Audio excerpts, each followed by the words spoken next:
Okay, hey everyone. Welcome to Film School Dropouts. My name is James, and I'm here with Rachel. Rachel. He ha ha ho ho. We're here.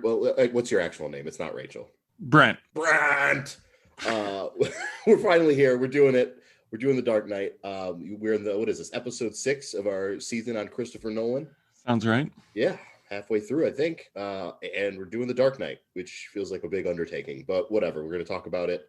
Gotta give it a go. Even though everyone else on the planet has been talking about it since it came out, right?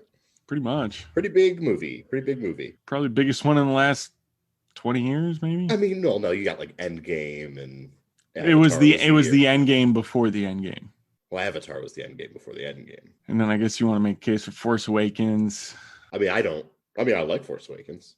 I think Dark Knight is like culturally one of the biggest movies, probably the last 20 years. Huge. Yeah. I mean, box office wise, that obviously was massive, but it didn't reach the heights of like Avatar and all that stuff, which I'm sure we'll talk about. But yeah, culturally, this movie's got a pretty big old footprint. We'll talk about a lot in the next. Well, not only that, I feel like we also have to mention that there was a shooting at the midnight showing. No, that was Dark Knight Rises. You sure? Yeah. Yep. Yeah, that was Dark Knight Rises. Aurora, Colorado, Dark Knight. Nope, that was Dark Knight Rises because he came in dressed as the Joker, and it was like I remember because they had to like. Do you remember the movie Gangster Squad? Yeah, with Sean Penn. Yeah, they had to like take a whole scene out of Gangster Squad because there's like a scene in that movie where like people jump through the movie theater screen and start shooting the crowd up, and that was like the same year as The Dark Knight Rises. Oh, you're right. It was The Dark Knight Rises. You know what threw me off is because he was dressed like the Joker. Yeah, he was dressed just like good old Heath Ledger. Oh boy, yeah. R.I.P. Yeah, big time. Well, before we dive into the biggest movie possibly of the last 20 years in blockbusters, why don't we talk about some little movies? Just a little taste of some movies that you want to talk about. I feel like I always start. Is there anything that you saw that yeah, I mean, I watched tickled your pickle? Yeah, I watched like a crazy amount of movies this weekend. But I'll go ahead and say I watched I'll watch The Great Dictator, Charlie Chaplin's movie. I finally got around to that and kind of going through all Chaplin's movies. And oh boy, that's a good movie. that's a fucking crazy movie he released in 1940, which was before America got involved in World War II. And before I think some of the crazier atrocities that Hitler had performed were coming to light. But he made this crazy satire, like just calling Hitler's shit as like a British comedy, and it's fucking great. It's really good. That's probably the number one movie I want to see of his. I think I've told you it's about my favorite of his so far, but like, dude, I don't know, maybe we'll do like a whole season on Chaplin. He directed that? Yeah, we might do a whole season on Chaplin because he doesn't have like a crazy amount of movies, and he's like the first like international superstar, so why not? My question is, how long was that? The Great Dictator? Yeah, it was like 2 hours. Okay. Yeah, not a super long movie. Though one of his longest, because those silent movies are like fucking tight as a drum, man. That's what I figured. All those had to be, yeah. Well, Great Dictator is not a silent movie. It's like his first full talkie, right. Which after watching all of his silent movies was weird to see him like just chatting it up. You know, he starts talking. I'm like, wait, what the fuck? That's weird. But imagine his mindset going from having a whole career. He hated it. What, the silent? No, he hated the talkies. He was like so resistant to like making a movie with sound. But I mean, he made the transition pretty well, and I think he made his best movie with The Great Dictator. Well, they always had the sound, right? They always had the like. Well, I mean, they had music, but yeah, they didn't have like the actual speech, audio. Yeah, right, exactly. Yeah, and he did a little bit of that in Modern Times, which is a movie before that, but this was his first like full blown. Although I guess you'd say they had dialogue because the words would pop up on the screen. Right, they didn't have like audio. Right. Yeah, I mean, whatever. Well, I'm sure I'll force us to do a Charlie Chaplin season at some point. But all right, that's right. We'll go with that for mine. I'm gonna eventually get around to watching that. One that I don't know if you've seen that you should get around to watching. I went back. I've been on a bit of a comedy kick because I don't know how often we're going to have the chance to review comedies. I don't know if we're going to be celebrating probably the more dramatic directors for the most part. The thing is, when it comes to like going over like an actual director, there's not a ton of like directors who focus only on comedy. Right. But anyways, I think we'll have to at some point. So I wanted to give this genre a little bit just a little extra love, a little loving touch. Give a little smooch. 1976, Murder by Death. I've never seen Murder by Death. It is a classic Death, among right? classic. It is Peter Falk, Peter Sellers. The humor you'll laugh. Those are two of the best Peters to have ever done it. Oh, and that's just the tip of the iceberg. It just goes on. It's just another one after another one. The witty humor still holds up. Obviously, there's a little bit of slapstick. That's not for everyone, but you might roll your eyes. But I guarantee it's impossible to watch. I mean, I just told you I've been watching silent comedies from like the 20s. I can handle, you know. Yeah, I think a little slapstick. Then you're gonna crack up. Yeah, I probably would love it. And I love Peter Sellers. I love him. So yeah, I can't think of the other names.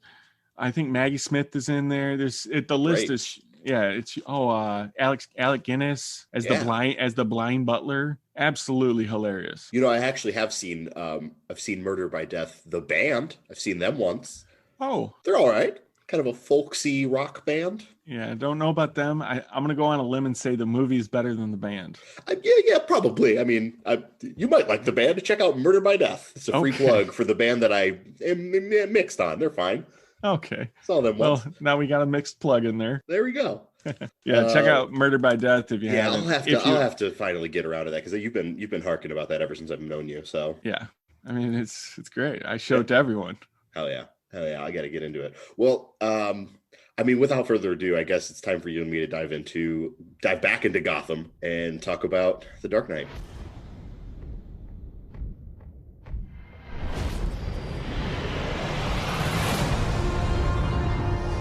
Where do we begin?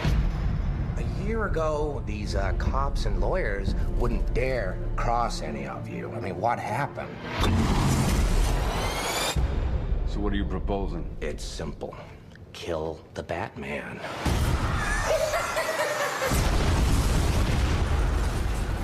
Okay, well, it's a big undertaking, this movie. It's pretty, yeah, I know. I feel like we're talking about like the fucking armistice or something like that. And it's not only that, but it's also our first sequel.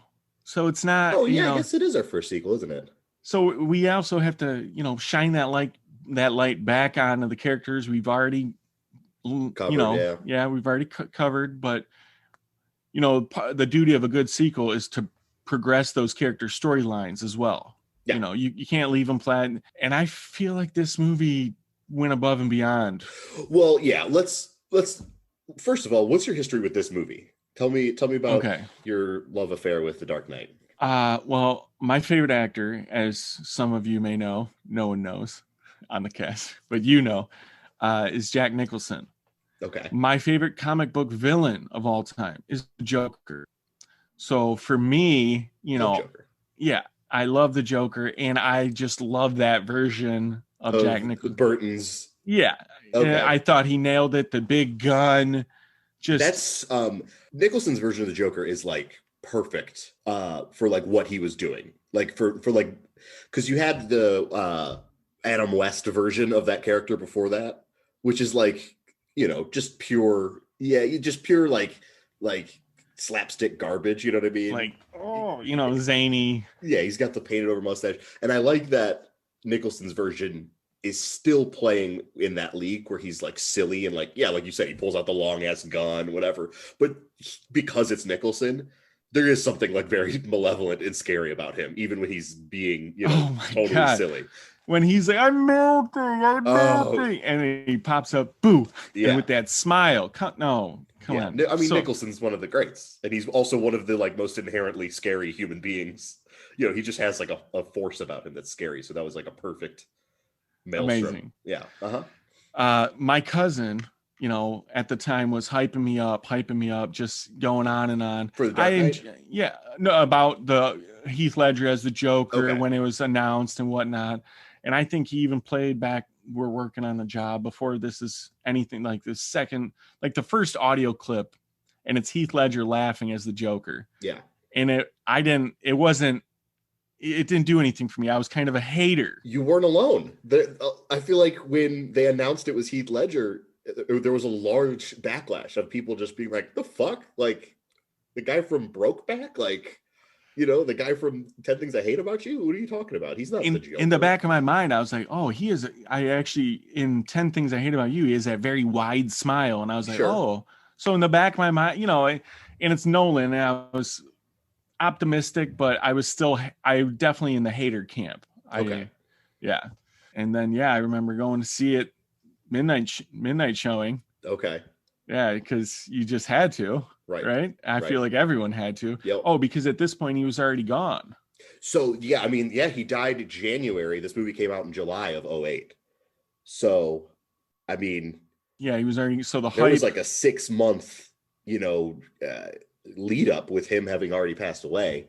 So there was that sort of mysticism about his performance, because a lot of people, he was, tapped into that performance, and that was part of why, there's all this crazy stuff. Yeah, there was like this supernatural hype that was building up to it. Well, part of the rumor that was floating around was that he lost himself in the the chaotic anarchy. Which, who knows if that? I mean, he might. I know, but that was it probably, I don't know, but he could have been depressed trying to nail the role. I don't know. We're not going to speculate into what his final thoughts were, but I just know that during the time there's this rumor floating around that he had lost himself in the role, and then right before the night of that, the midnight release, the day of going to hear it, I read an article saying Jack Nicholson watched his performance and said he did better than me. I mean, there's an argument to be made. It's a hell of a performance, which we're going to go over in great detail. But me regurgitating that story back in the car full of people on the way to the theater got everyone just jacked on clout. If this is my favorite actor saying he did better than me, right? I'm like, I got goosebumps just thinking about it right now. Yeah. Like, so I was amped. Yeah. I mean, how could you not be? I saw this movie, I think, only one time in theaters. I don't know if I was at the midnight screening or not, but it was just one of those things where, like, you had to go see The Dark Knight because everyone in the world was seeing it. I saw it must have been opening weekend or something, and it was like, yeah, that was the best. That was the fucking best thing ever. And I didn't really come back around to it until like maybe a year or two later, and that's when I started just like this was the first movie I ever bought on Blu-ray when I like started converting everything over to Blu-ray.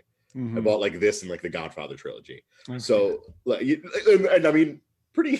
Yeah, you can hold those up next to each other. Sure, why not? I've actually never seen the Godfathers. You've never seen any of them? Nope. I always hold those the craziest thing you've ever said. I know that I always hold those three movies up as like, because I've been a movie guy my whole life, and those are the three. Like I didn't see Goodfellas till like 5 years ago. That's just crazy. I think every once in a while movies the slip through the cracks. Yeah, and Godfather is considered like. Yeah, you might want to check those out. They're pretty good. I heard they're okay. So anyways, yes, I kind of came around to this like big time, like about a year later, when I started watching it all the fucking time at home. And I mean, yeah, I know this movie like the back of my fucking hand. It's great. There are things about it I don't love, which we'll get into. And there are things about it that I don't love that make it like inferior to Batman Begins for me, and which I think I talked about a little bit on the Batman Begins episode, how I like that movie better. But we're going to get into all of it. Because this movie does rule, and I'll put that out front. So any kind of criticisms I have for it, just know that I don't dislike this movie at all. I love it. Well, so I think I believe in like the radio theory. You hear a great song on the radio, you keep hearing it over and over. It's same with movies. You kind of like it a little less, at least for me, because it just, like.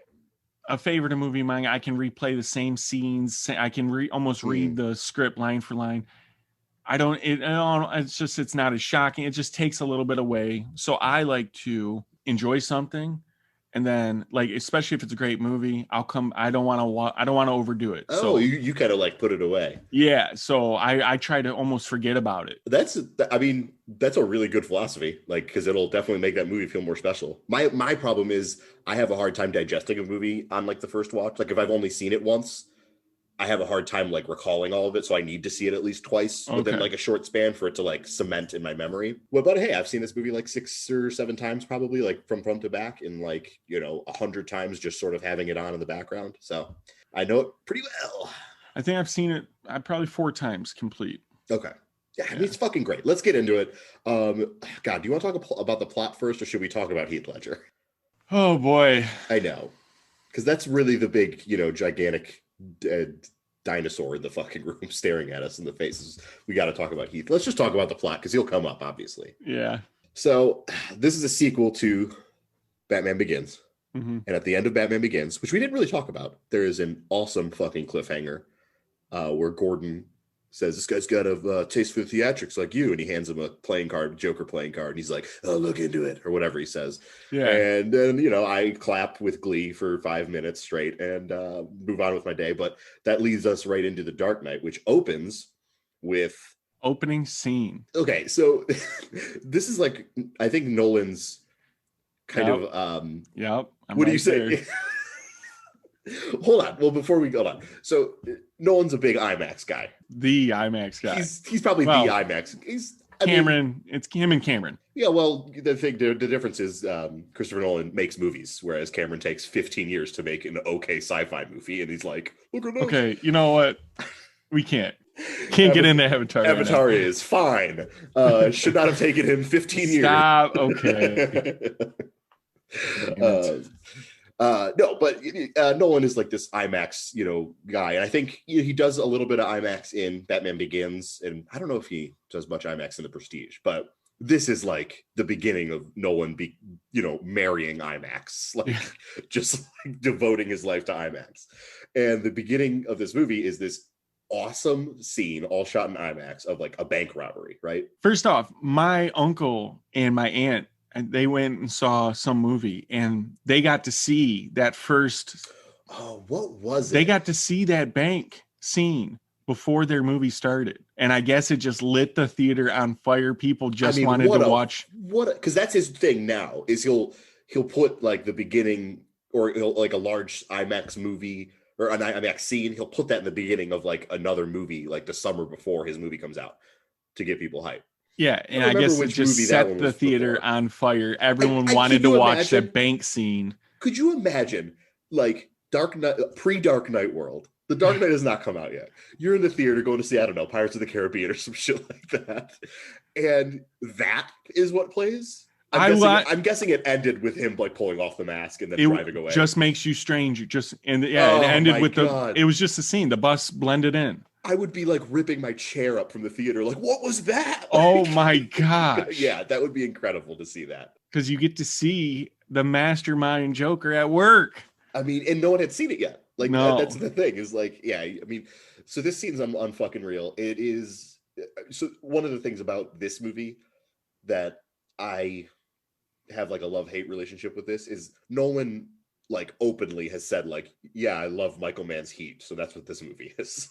This is like his take on Heat, which like kind of boils down to this opening scene being like this fucking awesome, like just run and gun bank robbery scene. Whereas Heat opens with that fucking awesome armored car, hold up, like they both have that sort of shiny LA look to them. Yeah. Incredible. But yeah, this thing's awesome. I mean, crisp. Oh, it's so good looking. It's so good looking. I've seen this so many times, and that first shot of that zoom into the building before the glass explodes out the window, I was just like, fuck, that looks great. Like, and you feel like right off the bat, you're seeing we already talked about Insomnia, how those long shots of the helicopter flying up, you're still getting that same scope from his earlier movies, but now you're getting it with breakneck speed. You got your ticking Nolan audio in the background. That's a big thing of what makes this trilogy so good is the freaking soundtrack, the hypeness. I mean, Zimmer like nails it.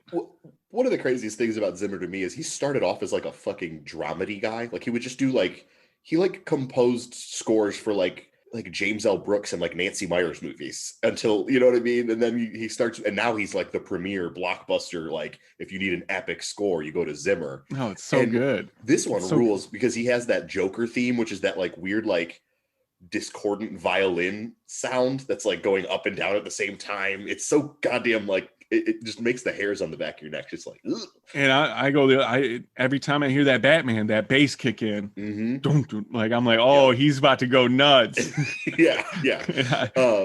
No, but so this opening IMAX scene, it looks incredible. Like, when you go to Best Buy and they've got all the TVs that are showing like the most incredible looking 4K pictures, and you're like, wow, those look really good, but those are made specifically just to look really good. This looks as good as those. Like, this actually looks that good.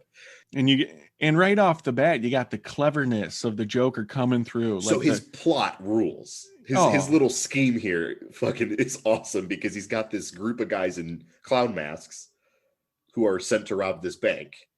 And every time one of them completes their task, if the guy who has to take out the alarm or the guy who has to crack the safe, another guy will kill them to make the split smaller and smaller. Yeah. It's brilliant. To where it ended up just being him. Yep. And no one knew he was there. I mean, quick shout out to William Fichtner, who shows up in this. William Fichtner. Yeah. I love William Fichtner. That's know who you're robbing from? Oh, or man. Is he? Yeah, I like when he shoots the gun and he just yells, yeah. Like, he shoots the fucking shotgun and he's all hyped about it.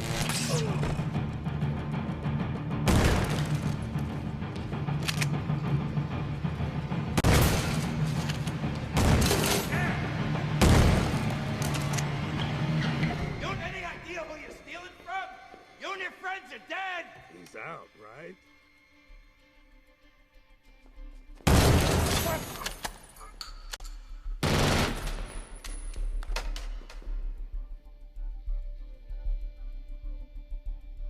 Where did you learn to count? But I mean, obvious. You just part. Yeah. An obvious fucking homage again to Heat, because Fichtner's in Heat. He's out. He's pulling from Heat directly. Can't wait. You got the prop grenade right at the end. Oh, puts it right in his mouth. Yeah. Oh. I mean, and then that famous shot of him pulling his mask off and saying, "Whatever doesn't kill you makes you stranger." I'm not gonna do many of those. Yeah. I don't think I can fucking live up to that. But what a fucking intro to a character! Wow. He just said, "Fuck you." This is how we're starting the movie. Well, actually, hold on. We'll take a step back. How he really starts the movie, which we didn't talk about in Batman Begins, but all three of these movies start off with the coolest way you could start a movie, which is just like the Bat logo in some form. Thank you. Okay. We didn't talk about it in Batman Begins, but Batman Begins starts off with like fucking like brown sky and a bunch of bats like form the actual bat symbol. It looks sick. And this one, it's like black and blue. And like this like blue flame like erupts into the bat symbol. It's awesome. It's so good. Yeah. That's how every movie should start. God, he nailed this trilogy. All right. I know we're gonna geek out so much. I know.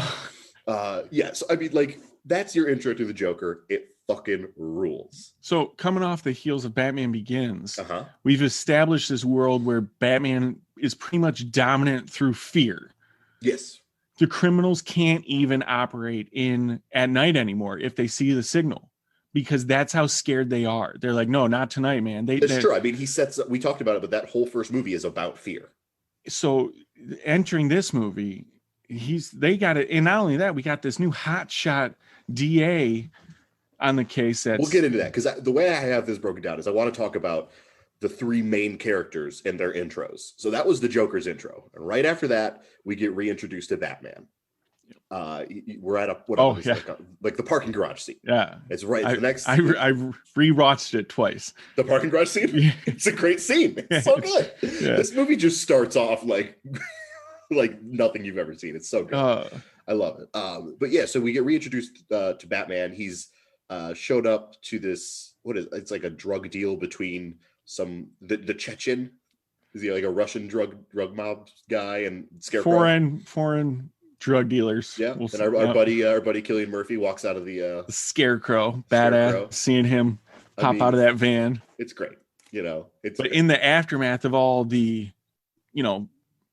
criminal beatdowns that Batman has given, now you have these fake Batmans. So there's these posers, basically, these guys who think like, oh, if Batman could do it, we can do it too, and they show up with like fucking Uzis and shotguns. They're trying to break up the drug deal on their own, and they just get obliterated. Of course, I love Scarecrow saying that's not down. Like he knew right away.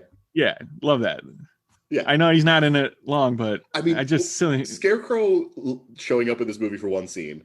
I love that he walks out of the darkness of his van and just says, "Oh yeah." He says, "I told you my product would take you places. I never said it'd be places you wanted to go." Like, that's such a good line. Yeah, this movie's it's full of like. I think Batman Begins is like I like it more, but this movie has so many more like.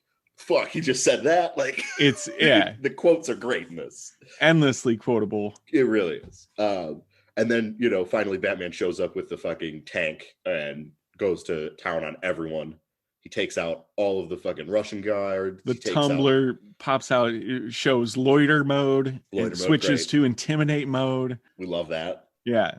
We love it. And then you see the real Bat. And does he have some sort of electrical thing that he has like this cool, like, it almost looks like a metal grip that he has in his glove that like allows him to like get so like he bends one guy's gun with it. It's pretty sweet. I love that they do that a couple times in this movie. He has new gadgets, but they don't explain it. He just you get all of how the gadgets work through like visual storytelling. Yeah. But like at no point is like Michael Caine being like, and here's your new jelly gun. It shoots jelly bombs, and like we get that later in the it's awesome. Right. The only really explaining they do is just after this initial fight, Batman comes to the realize because the foreign drugsters had a couple of vicious dogs. He's got to get new armor. He gets a little bit of armor up. But he takes all these guys out. He tells them that they're wearing hockey pads and he's not, and that's why he's better than them. We all agree. We stand. He's a legend. And even though it's not just the hack. No, he's pads. Getting it. He's a member of the League of Shadows. He is a fucking ninja. Oh man, which is another thing I love. They set up so well in the first movie that there are a couple times in this movie where like Batman will like disappear behind something and you're like, bullshit, like he wouldn't be able to get away from that gunfire, but like because of all the shit they set up in the first movie, I'm like, oh right, no, he's like a supernatural ninja man. He can do whatever the fuck he wants, and I'm all in. Yeah, I mean, basically he is a ninja at great. This point. Yeah. So that's, I mean, I don't need any help. Not my diagnosis. Another great line. We fucking love it. We're just gonna read the script of The Dark Knight. I know. Oh man.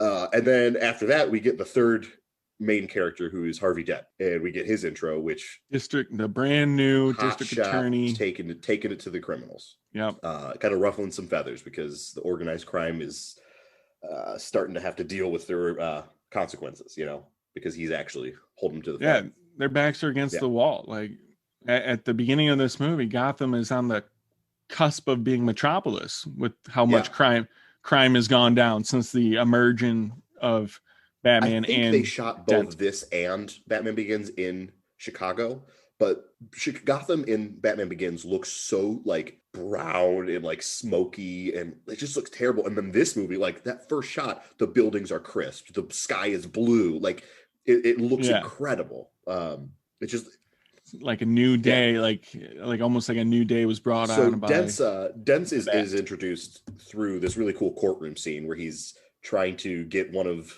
Maroni's guys to fess up to, saying that Maroni is the crime boss. Maroni is the next in line after from Batman Begins. Falcone. By Eric Roberts. I mean, what a guy! Great, loved him. Smug. The Killer's music video. They're like, give me someone. Nolan was like, give me someone that looks smug, and they're like, we got you. So Dent is like, this fucking cocky lawyer, just my favorite type. And the guy tries to shoot him with a gun while he's on the fucking stand, and it misfires, and he fucking lays him out. It's great. Order. Permission to treat the witness as hostile. Granted. Hostile? I see you hostile.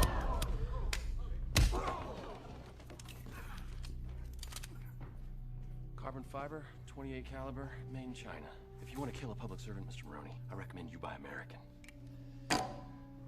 Get him out of here. But Your Honor, I'm not done.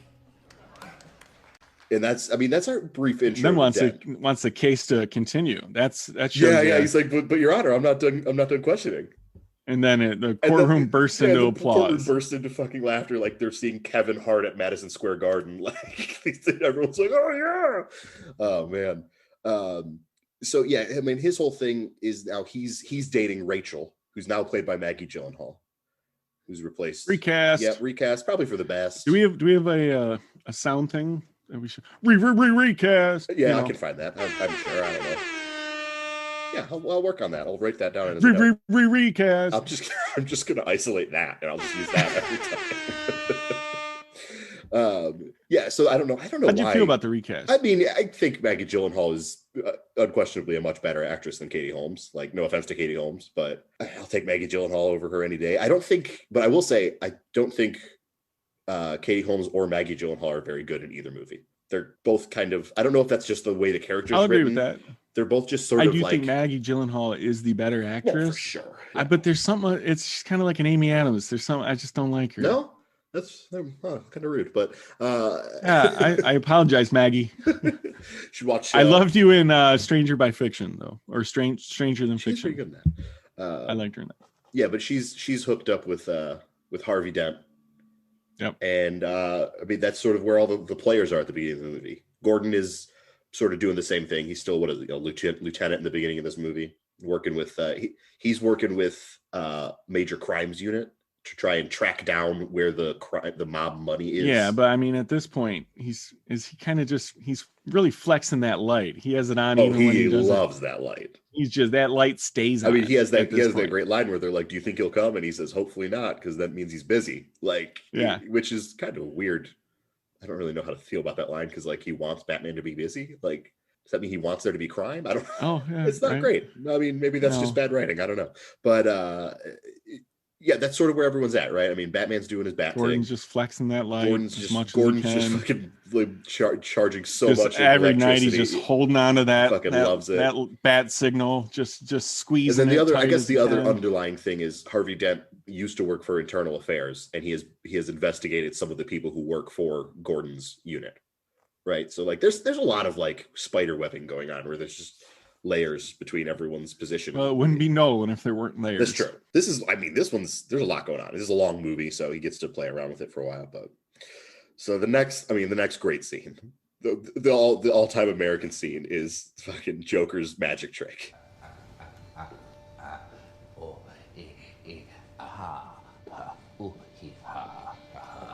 I thought my jokes were bad. Give me one reason why I shouldn't have my boy here pull your head off.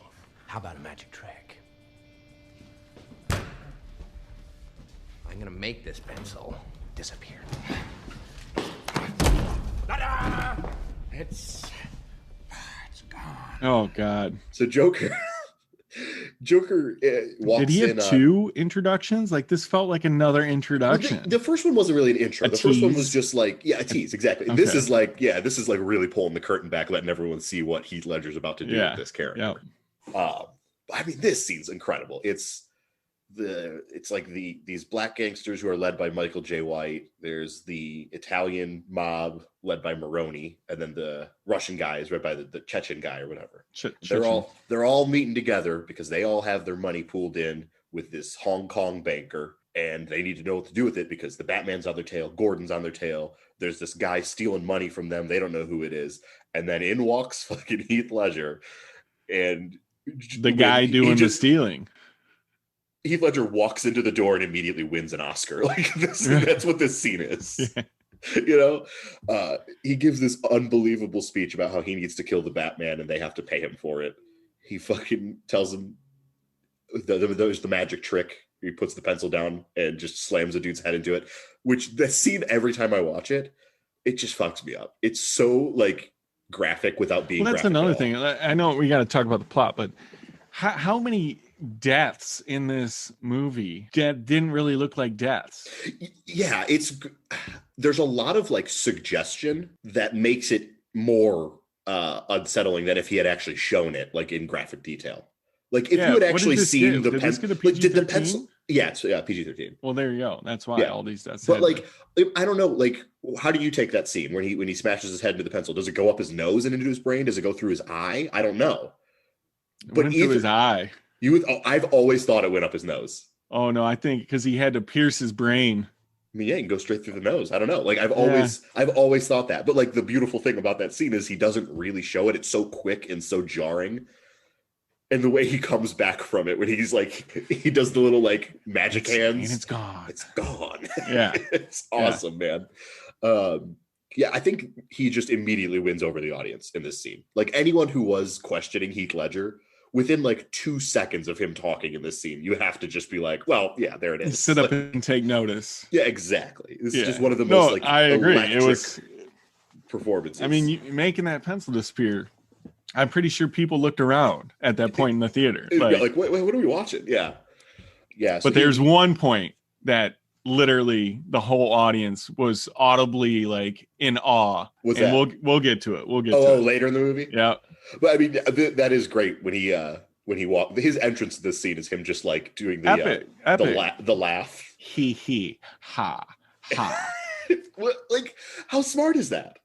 Instead of doing some cackling laugh, he's just like the most sarcastic deadpan thing. Amazing. And then later in the movie, he does have some like great cackling, laughs that it's great. It's great. He's the best. He's one of my closest friends. So that's his scene there. What else happens in the next couple scenes?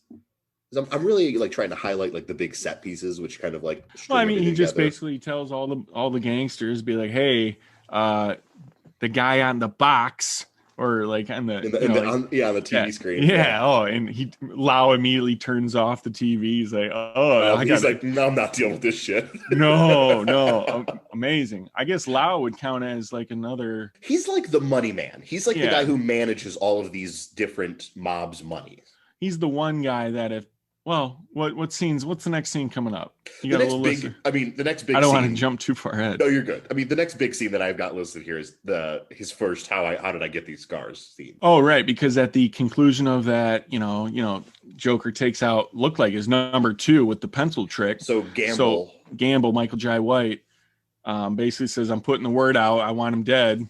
Yep. 1 million alive because I want to mess him up." Yep. So Joker's. He's like, all right, well, I got to deal with this before I deal with anything else. So what does he do? He takes him out. Oh, man. So this is iconic right here, right? Is this the scene you were talking about? No. Oh, interesting. Because this is like, why so serious is like, just like the line from this movie. It's the one. It's on all the posters. It's everything. Yeah. I mean, that awesome fucking poster of Ledger behind like opaque glass where he's like writing in blood and he's got like his face. It's awesome. Yeah. It says why so serious. But yeah, this scene, Joker has some guys bring him in as like a quote unquote dead body. And he flips the fucking tables and pulls a knife out and puts it up to, and this is another scene that's all suggestion. The violence is all suggestion, but he gives the great fucking speech about how he got his scars. Yeah. Well, I also want to, I don't know who, I think he has like one line or whatever, but whatever that one guy that Joker has bring him in, he's like, has like dreads and he's kind of like smiling. I don't know. He just seemed like, it's like the way you're smiling is like that. It felt like a Joker lackey. Yeah. Oh man, I would have loved to have seen some like classic Joker clown goons. Like. Well, you see a couple later on with the masks, but it's not true, like that's true. Yeah. It's not like all the classic, Batman villains where it's like Mr. Freeze's henchmen all look like Eskimos. Like, it's so stupid, man. I fucking love it. Oh god. So at this point in the movie, Gordon is about to seize control of all of the mob's money because he's put tracers on all the mob's money or whatever to find out where all of the criminal funds are being held. And Lau, who is the money man we were just talking about, has taken all that money back to Hong Kong. So what's Batman do? He says, I don't have a jurisdiction. I'm going to Hong Kong. And this is a really long set piece. It starts with... badass set piece. It's incredible. This is so fun. I feel like this is probably the most fun Batman gets to have in the whole movie because this really is kind of a Joker movie. It really is. But this whole sequence here is like really good Batman stuff. It's kind of like a throwback to Begins. He goes to Fox and he's like, hey, I need this, this, and this. Fox is like, I gotta plant a seed here. For one of my biggest problems with this movie, and it's a dumb mistake that they made in the writing that's just like, how'd you fuck that up? But he goes to Fox and he tells him he needs like a new suit or whatever, and he's being all cagey about it, and Fox seems suspicious, and he tells Fox, Lucius, I'm playing this one pretty close to the chest. So just remember that line, that I'm playing this one pretty close to the chest. Okay. We'll come back to it. So Lucius goes to Hong Kong to meet with Lau. to tell him, like, you know, we're not going to have any dealings with you because they had a meeting earlier or whatever. His real reason for going to the meeting in person, though, was so that he could, like, leave a cell phone behind that would, like, blast out their fucking electronics so Batman could come in and just wreck house. I would imagine kind of like a temporary EMP sort of. Yeah, it seemed like, yeah. Yep. It's awesome, right? I mean, like, just, we haven't even gotten to Batman yet, and this whole Hong Kong set piece is fucking great because Morgan Freeman is doing cool spy shit.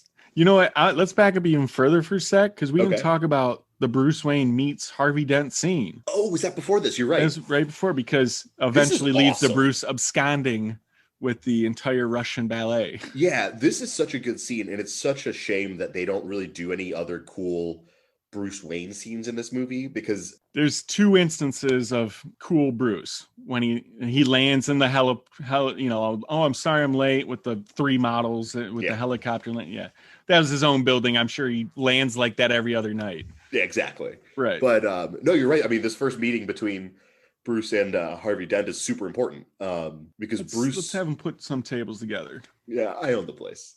Oh, he's so swag. cocky. He's so Swag. cocky. It's so. I wish they would let him do more Bruce Wayne shit. I but, know. Yeah. Oh well. But yeah, no, it's really important because Bruce is starting to feel out like what kind of a man Dent is, and he, like, in this scene is sort of like he's being very coy, but he's kind of like talking shit in order to see like how valiant Dent actually is. He's testing him. Yeah, and it's great. You could see it on his face, like the way you can see. There's a really good like zoom in on Bruce while Harvey Dent is talking, and you can see that Bruce is like, "Yeah, I'm sold. This guy's awesome. Like, Yeah. I'm gonna like back this guy." And he tells him, "I'm gonna give you the fundraiser." Yeah.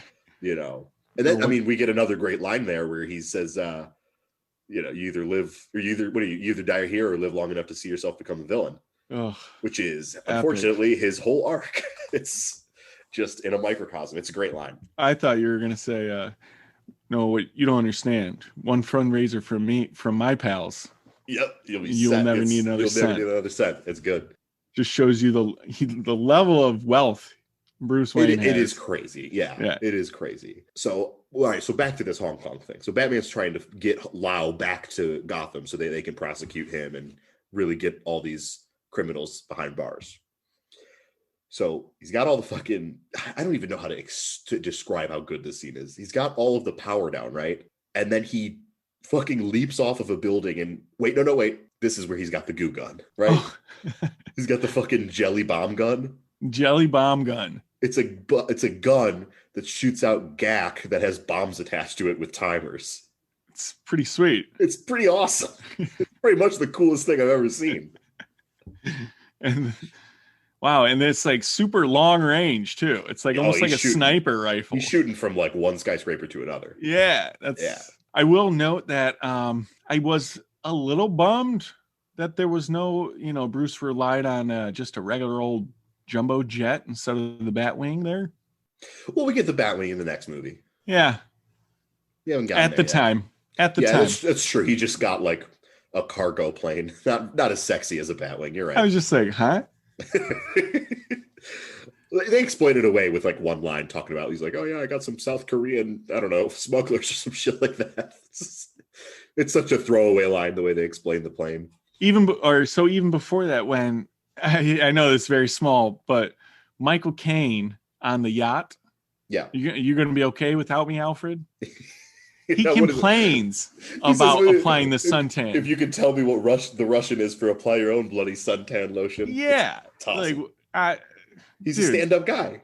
He doesn't want to be. He's lived a whole life. He doesn't have time to be dealing with all this. He doesn't. It's just I don't know. I don't see how any old man, I've never seen Alfred with a lady friend. Well, maybe, I don't know. You don't know what Alfred's into. True. Maybe he could. He spends all of his time with like a hot young millionaire. You don't know what Alfred's into. Don't ruin Alfred it's not ruining. But I have just a nice old man. What do you want him to do? You want him to be walking around the deck of that fucking thing with a fucking heart on, just like rubbing up all these Russian ladies? It'd be more believable. Oh my God. Moving on. I'd be hype if I was Alfred there. Well, yeah, I mean, yeah, you're a virile young man. Good for you. I guess Alfred's age has ruined He's got no time. Can we get away from this? Whatever this conversation is. Can we go back to talking about Batman? Okay. Oh god. No, so he shoots these cool like explosive jelly bombs at the building, and like they've got timers. He's got what, like 2.5 minutes to get whatever it is that he needs to get done. And there's this really cool like short sequence where you see Batman like actually flying for the first time, where he's, you know, he leaps off the building like in a nosedive and the wings come out. It's awesome. Like anytime you get to see Batman gliding around a city, love to see it. Yeah. That's my hashtag my Batman. There he he busts in through this building, takes out all these goons, and grabs Lau. And the bombs go off and blow out the wall that he's standing in front of. And he shoots this fucking flashing balloon up into the sky. A plane comes and fucking sky hooks it, and he gets sucked back into the plane. It is awesome. Yeah. Like, when I was watching this, because I've seen it so many times that I sort of, when I do watch it just like casually, I kind of take some things for granted because I've seen it so much. But I was watching it this time like with full attention, and I was just like, yeah, man, like I'm now remembering the first time I saw this, and like just how clean and clear all of these set pieces are, and they look so cool. Yeah, I feel like I remember turning to the people next to me in theater being like, that was badass. Like every scene. Like every scene. It's awesome. Yeah. Yep.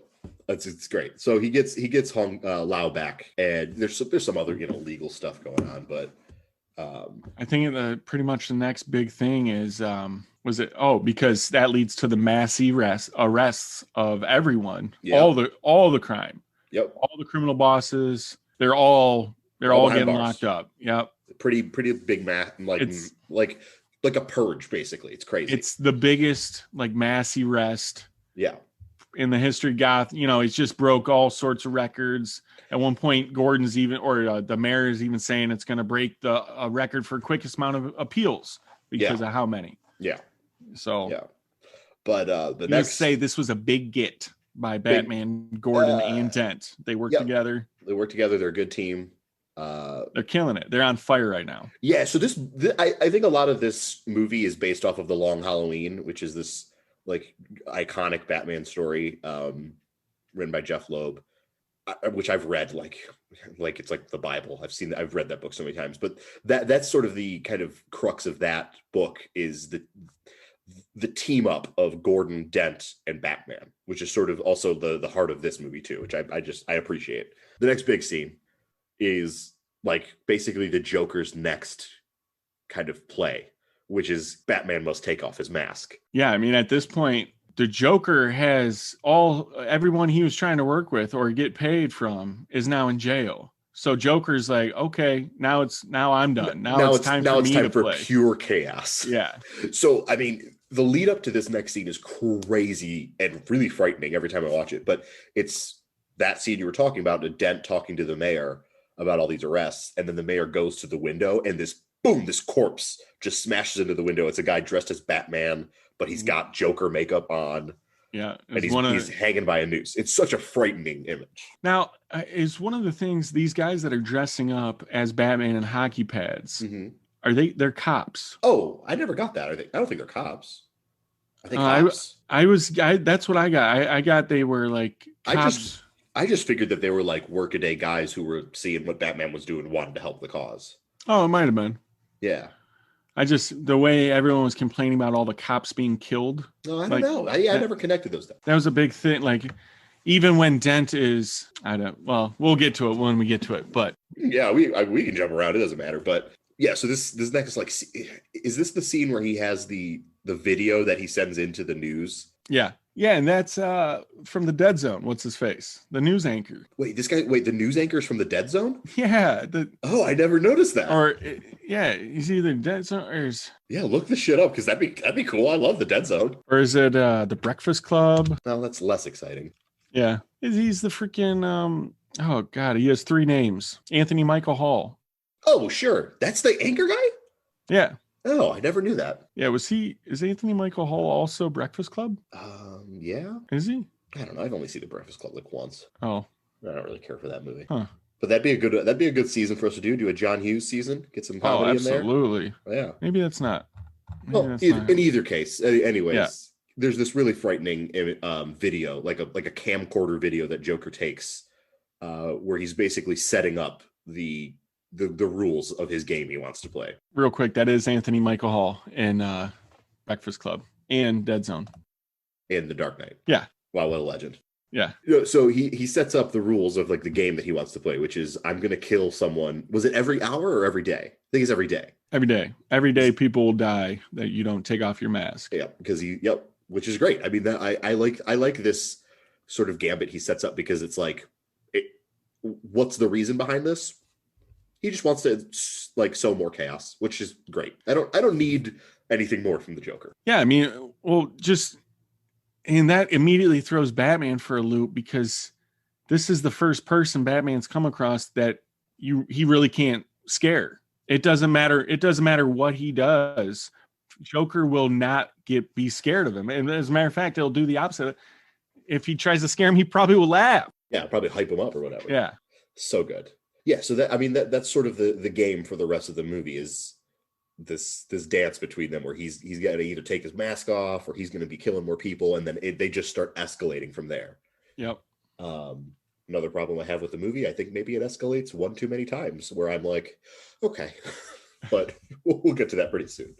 Next big one is another huge one. Every scene in this movie is like the most exciting scene. That's what's so good about it. Was this the try scene? No, this is the fundraiser I want to talk about. Well, that you get 3 scenes for one here. Right, true. Yeah. True. Yeah. But you get the introduction. This is basically the set off of Joker's master plan. Pretty much, yeah. Yeah. This is right, because this is all. So yeah, the Joker, all of it. It comes back to this. What did he do? Did he send them DNA?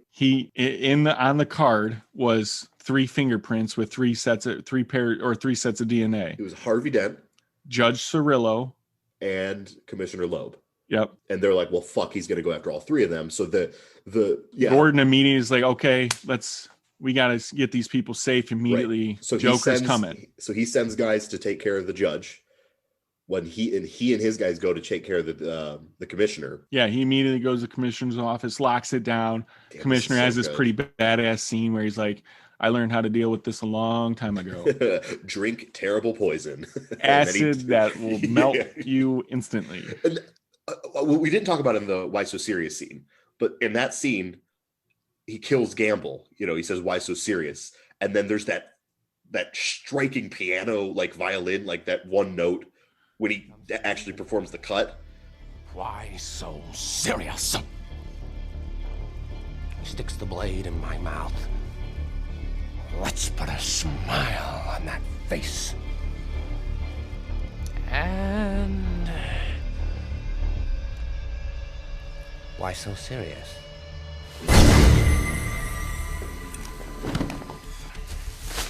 Now. But you don't know. I don't know. Did he cut him across the throat? He had the knife in his mouth the whole time. I don't know because they don't show you. And it's so much scarier because of that. I love that. I would assume it was like a knife in the jugular. Because you think if he cut him across the mouth, he wouldn't die. No. But he did have the knife in his mouth the whole time. So it's like, I don't know. I love that he cut you cut behind that. So it was something that made him die instantly. Yeah, exactly. It's so scary. It's like he just did that. Oh God. No, but in this scene, Loeb dying, the commissioner dying, is also like just frightening because you see him drink, and then in the background you see Gordon immediately react, go like, no, don't drink that. No. Yeah, it's so good. And then the next thing you see is like the cup tipped over with a bunch of like fucking smoke coming out of it. So you don't really see is the patented Joker acid. Love that shit. You gotta get the Joker acid in there. But yeah, at the same time, the judge, at the same time he drinks it. Yep. You're getting the judge with the envelope that says up. Yeah, she looks up. It's like, just get in the car. That envelope will tell you where you're going. Yep. Up. It just says up. She looks up, and the car explodes. I think that's another one where everyone looks around, like laughs, or just like not laughs, but like it's great because the car explodes into Joker cards. Like it explodes, and like Joker cards just fly everywhere.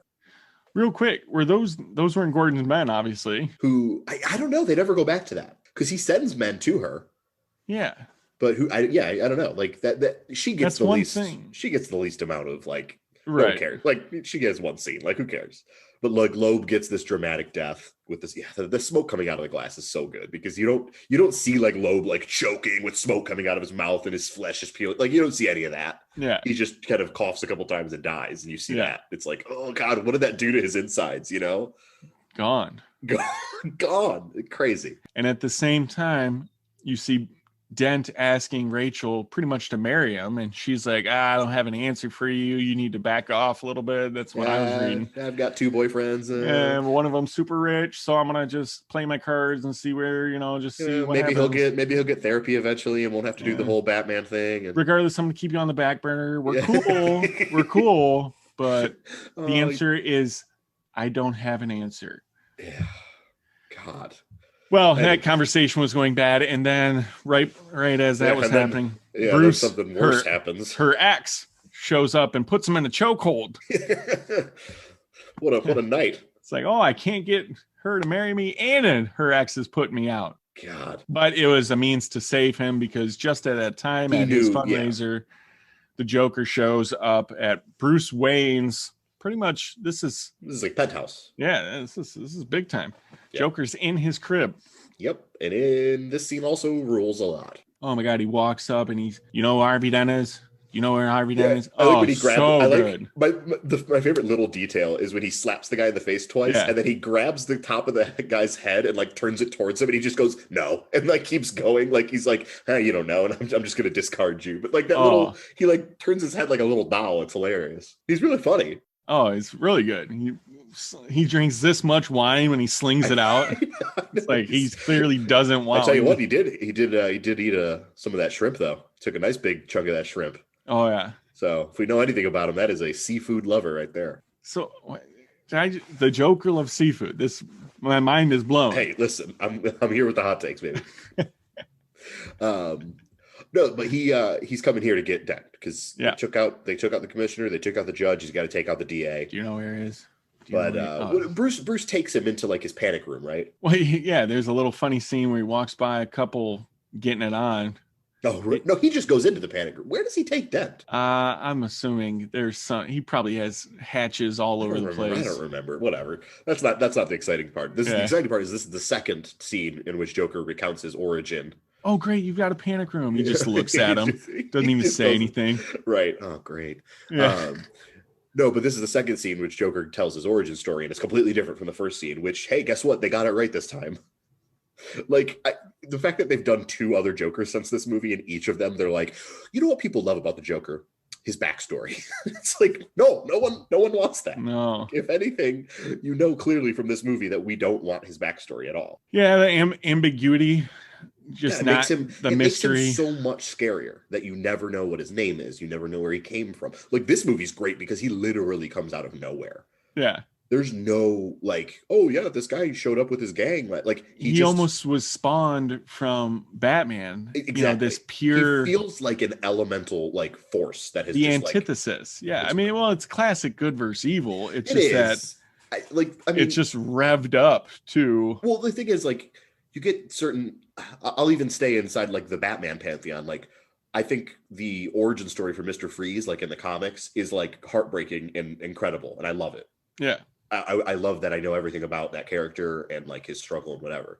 I don't ever want to know where Joker came from. That's what makes him so scary, is that he could just like appear and like just ruin everyone's day and like laugh about it and then disappear. You don't need to know like, oh, he was a struggling comedian. He was trying to raise a family. And like, I don't care. That makes him so much less scary. It's like when they gave Wolverine an origin story. Like, I don't need that. Okay. He was so much scarier when he was just like cool guy with claws, and he was like, I don't really remember anything, and I'm gonna go smoke this cigar and ride on my motorcycle. Like, yeah, that's fucking rad. And then when you tell me like, oh well, he served in the 45th Infantry in the Civil War, and then like, I don't fucking give a shit. Like, that makes him so much more boring that he had a real life. Oh, see, I don't know. I like the fleshed out. You like Joker's origin story? No. I not Logan. Logan's not as egregious, but no, Joker. He was almost like he was born as an agent of chaos, exactly. And that's just I like. There was really recently. I mean, I haven't been reading comic books in a long time. But I remember pretty recently, Scott Snyder was writing Batman for a while, and his books are incredible. But he had this whole take on the Joker, where the Joker was trying to like convince everyone that he was this like immortal actual demon. And like the way the book is written, like, you know, he's fucking with everyone, but like everyone is like, holy shit, like, no, he actually has been around for like hundreds of years. Like, this is crazy. And like, I love that. Like, I love that idea that the Joker is like, I don't know, maybe I'm a fucking misfit demon. I don't like it's so much scarier. It's just so much scarier than like, you know, Joaquin Phoenix, you know, just bombing at an improv comedy set. Well, all right. I that movie's grown on me a little bit. Yeah, the movie's not bad. I don't hate that movie. But 80% of the reason that movie works in any capacity is because of that performance. Sure. Which, hey, you know what? You could say the same about this movie. I think that if this Joker performance wasn't as like electrifying, I don't know, it's a pretty good crime movie. But aside from that, like, you know, it was one of those. It's hard to say. It was one of those Oscars the following year where I was like, I looked at who was nominated next to him. I'm like, even though he died, and I kind of figured they were going to give it to him, I was like, no, he has to. I thought he should have won it for this. I thought he blew. Absolutely. He was so good. There is always that narrative, like, you know, when someone gives a great performance and then dies, like, oh, they're going to give him the, you know, postmortem Oscar just because, like, to honor the whatever. But like, I think that if he hadn't died, he still would have won. This is an unbelievable performance. Or it would have been those things where if he didn't win, everyone would have been pissed, and they would have been like, he should have won. You know what? Let's talk about that for a quick second. He does win the Oscar for this. Yeah, justifiably so, like we said. I mean, this is just an all-time performance. I remember going, he has to win. He has to win. Yes. Yeah. And the other lasting legacy that this movie has on the Oscars is after this year, they open up the Best Picture category to 10 nominees because this movie didn't get nominated for Best Picture, which is like, I think everyone was like, what the fuck? Like, so they opened up the category to make more movies eligible.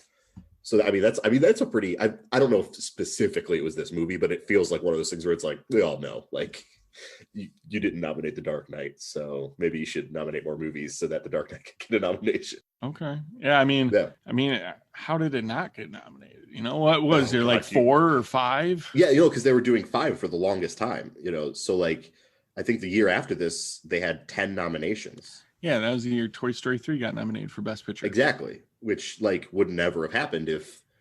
Right. And then after that happened, people were like, do we need 10 again? Right. No, like then it starts to oscillate because I think last year was 8 and this year they're doing 10 again. See, I think it's just going to be based on, are they just going to come to a set number? It doesn't have to be a set number. They said specifically earlier this year that they were going to do 10. Like they said, like, nope, we're using all 10 slots this year. Well, I get that they want to have some consistency, but my thing is they're not always going to be 10 movies worth. I agree. Best Picture, especially in a year like this, where like there's a huge pandemic so and like no movies garbage. And when you get garbage in the category, it kind of devalues the category. So here's the list of nominees, 5 nominees from 2009. 2009 ceremony for the 2008 pictures. Yeah. Slumdog Millionaire wins Best Picture. Okay, I guess, sure. Right? It's not better than The Dark Knight. No. I would say one of these is maybe, and like you're just gonna make fun of me when I tell you what it is. I remember watching Slumdog, and you liked it. Watching The Dark Knight, and a different feeling. So the nominees that didn't win are The Reader. I mean, who remembers? I mean, that's whatever. The Reader. Was that Kate Winslet or Judi Dench? Yes, yeah, the Kate Winslet movie. Yeah, Milk, the Sean Penn movie. Yeah, I didn't watch it. Yeah, Frost Nixon, that Ron Howard movie that was just about Frost Nixon. Sure. Oh, but I like what's his name? Michael Sheen. I like him. I mean, yeah, isn't it Frank Langella? Yeah, I believe Langella's. Do I gotta watch Frost Nixon? No. But the other one, which is the only one in this category that I think belongs here alongside The Dark Knight, and you're gonna make fun of me, I think. I feel like you don't like this movie. And this is a movie I fucking love. You ready for it? Let me guess. Is it a Wes Anderson? No. What? Okay. Sorry. No, it's a David Fincher. Oh, 2000 Heat or 2008. David Fincher. Zodiac. Nope, Zodiac got shut out. That was the year before. At least I was in the range. Not the Daniel Craig Girl with the Dragon. Nope, that's a couple years later. I feel like you're gonna be mad at me when you remember this movie. Go ahead, let me hear it. It's The Curious Case of Benjamin Button. Oh no, I love that movie. Okay, good. Whew. Yeah. I feel like, I don't know. That's a hot button picture people don't like or whatever. It is polarizing. It's also very good. Well, you know my thing with it. Yeah, your weird thing with it. Well, you know what? Let's save that hot take for when we do our Fincher season. Yeah, we should save that one. Yeah, no, because I'll have to drag you through the coals for that one. Oh, it's weird. That's a little spoiler. That's a little teaser. A teaser for our David Fincher season. The spoiler is that it's weird. The thing that you think is weird is the thing that makes me weep openly. Yeah. Anyways, let's move on. Yeah. This fucking fundraiser scene. He does the other tells her about the wife that he had. It's fucking great. Batman shows up. Everyone kind of starts panicking and let's first talk about the rotating shot around. Oh, it's so good. The rotating shot, and I will say we already talked about Maggie Gyllenhaal. The one thing I think she nails here is the squirming. When she's squirming away and he's got her by the back of the head and she's like so like visibly like disgusted. I think my problem that I said earlier is I don't think this character really amounts to anything ever. And Rachel Dawes. Yeah, I mean, it's a character they made up for these movies that doesn't exist in the comics. And like, I don't think they put much work into her. And I think Katie Holmes is fine in Batman Begins, but the character's boring. And then I think Maggie Gyllenhaal is kind of good in this movie, but honestly, like 15 minutes into this movie, I was like, oh, she's dead. Like she seems like a character who was written to die in this movie. I don't know. Not excited, but she is very good in this scene. And then Joker holds her out of a window. Batman says, "Let go," and what does he say? Poor choice of words. He drops her, and Batman dives out to save her. Yeah, and they both live. Yeah, I guess the other thing we got to mention is on the through current of this movie is like Rachel's like, "Oh yeah, Bruce, I'll marry you or whatever if you ever give up Batman." And then Bruce is like, "Yeah, totally." And then later she's like, "I don't think you're ever going to give up Batman." He's like, "Oh my God, I love you." And like, I don't care. I think their romance, quote unquote, in this movie is the most like inconsequential thing. Because you're like, we know that nothing's going to go anywhere. It felt very low stakes. Yeah, we know he's never going to give up Batman for any reason. Or else Warner Bros. Would be out, $600 million. So that's the fundraiser. It's awesome. I love that fundraiser scene.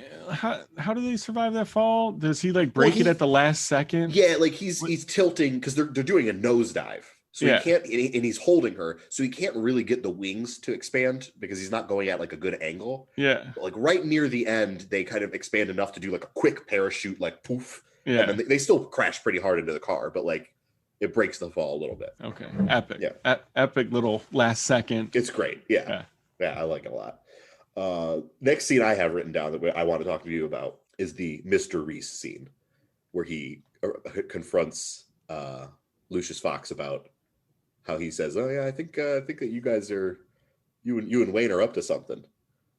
Coleman Reese. Oh, Coleman Reese, yes, the guy that works for Bruce Wayne. I don't know why this scene, like amongst me and my friends, this scene was for whatever reason the most quoted scene amongst me and my friends. For whatever reason, we would just be hanging out and one of us would just say, "I want $10 million for the rest of my life," because this guy's just such a shit.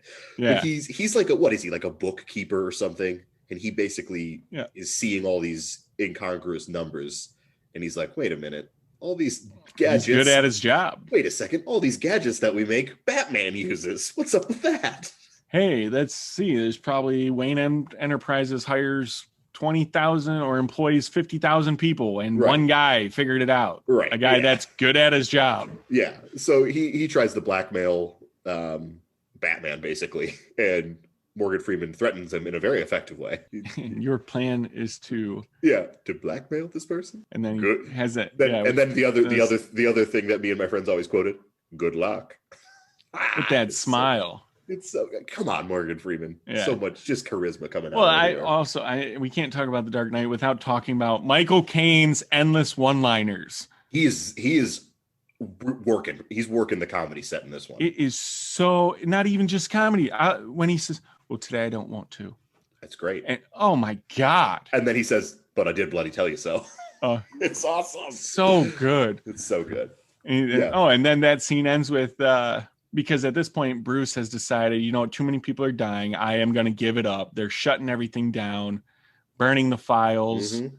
You see random people just trying to kill on the street. So yeah, that's like, I think one of the things that this movie does really, really well is like this really controlled, like almost it feels like someone is taking like the thermometer of chaos and just slowly cranking it up throughout the movie, because it kind of starts with Joker showing up and doing his thing, but then he starts saying like, because Joker starts doing things where he's like, I don't want Batman's identity to come out, so if someone doesn't kill Coleman Reese in the next half hour or so, I'm gonna blow up a hospital. So now all these people who have family members in the hospital are like, oh fuck, like, and they all start losing their minds because they want this guy dead so that their loved ones don't die. And it doesn't go from like 0 to 100. Like as the movie progresses, the chaos just like slowly starts to like reach this critical mass where people are going crazy. And what Nolan does is he slowly turns it up throughout the course of the film. Yeah, because it doesn't feel like it goes from 0 to 100. No, it feels like it goes really slowly, and then there are these important moments in the film that start to turn up the chaos, and like you can start to feel the entire city of Gotham like starting to explode. And not only that, but like, so the character of Batman that we've come to know at this point, it's almost like he doesn't know how to deal with the Joker and this chaos, to the point where he's like, I don't know what to do. I guess I don't want people to die. I'm going to give up. I'm going to give up. Yeah. I'm going to give up and whatever. Just, I can't, he was done. Yeah. He was done. So, Joker had won. Yeah. So then the next like big scene is they go to this like press conference where Bruce is about to tell everyone that he's Batman. Yep. But what happens? Well, Harvey Dent, before any of that, he's like saying, no, Harvey Dent tries to plead with the public that the Batman's good. He tries one last time to get the public on Batman's side. I like that he doesn't just immediately like take the bullet for Batman. He does try to calm everyone down. And that just shows you how great of a character or how good of a guy Harvey Dent was. Yes. He still believes in what Batman believes in the goodness and providing hope and whatnot. And he doesn't immediately do that. And let's talk about Aaron Eckhart for a sec. Sure. You like him? I think he's fine. Yeah. I mean, this is probably his best performance because he doesn't really do a lot, does he? He got a little push, and I feel like that push has fizzled out a little bit. He did Thank You for Smoking, I believe. He did that, yep. He turned in an incredible performance in the American masterpiece Sully. And that's about it. Yeah. Yeah, so Aaron Eckhart. Yeah, I like him. He was also in, I think it might have been 2005, The Core. Sure. Yeah, The Core. He was also in a movie everyone remembers fondly, I, Frankenstein. We all know that was a movie that was made. So needless to say, he did get his push. Hollywood tried. This is probably the best he could have ever done. Hollywood tried him out. No, I don't know why it didn't work for him. Like, he's so like traditionally handsome. He's charismatic. I think he's pretty good. I don't know why he didn't like pop. I think his best performance is in Aaron Brockovich. Oh, he's not in that movie very much, though. I know, but I like his character. I just think really good. You know just think he kills it in it. He's really good in Aaron Brockovich. I just love that movie. It's a great movie. Yeah, it's my favorite Julia Roberts movie. I love me some Julia. Yeah, she's great. She's great. Yeah, no, he is pretty good. I forgot that he was in that because he's not in it much, but he is like the nice boyfriend. Well, he's also got like a big grizzled beard and he's got a look in that movie. Yeah. I mean, also big shout out to his incredible broom hand or his like broom mustache in Sully. The mustache in Sully is it's just his lip should have won Best Supporting Actor for supporting all that fucking hair. Is he he's the co-pilot in that? Yeah, he's the co-pilot. He has the last line of the movie. What is it? Would have done it in July. Cut the credits. Incredible. Ending the movie on a nice little dad joke. God, I love it. I'm so mad that you don't like Sully. It's not that I didn't like it. I think I gave it a B minus. You know, Interesting. 5 stars. It's a 5-star movie for me. Oh man, I give Sully a higher rating than I give the movie we're currently talking about. that is. Welcome to my world. Yeah. Yeah, you're doing a podcast with me now. Yeah. Oh God, that's all right. I'll take you down some of my roads too. You know, I've thought. I was thinking about this today. Like, I know that right now we're doing Christopher Nolan because we thought, hey, you know what? Let's start our show off with your favorite director and one of the most popular directors working. People want to listen. They love these movies, right? And then I don't want to say right now, but I think season 2 is going to be one of my guys. Yeah. And I like the idea. Well, starting my favorite director, your favorite director. Right. That's how it should be started. And then maybe after that we can go back and forth where each of us pick one. And I was thinking like he's gonna pull some bullshit one of these times and make me watch like someone that I hate. So I've got one in the hopper as revenge. If you God, yeah, it's gonna be great. I can't wait. I already know who you're gonna do. Who? I won't say yes or no. Mulholland Drive out there. What's his freaking name? David Lynch. Yeah. Interesting. You're gonna lynch me. I might lynch you. I don't know. Oh, I don't know. Well, let's get back on track. The next scene is so yeah. Dent comes out and takes the bullet. He says, "I am the Batman. Take me into custody," because everyone wants him taken down so that the Joker will stop killing people. Right after Bruce takes a step forward, he's about to. Yeah. And then you can see he's like, whoa, shit. Like, yeah. So love it. Love all that. Now, this is, I think, I will say, I love this next scene and I love the next like set piece after it.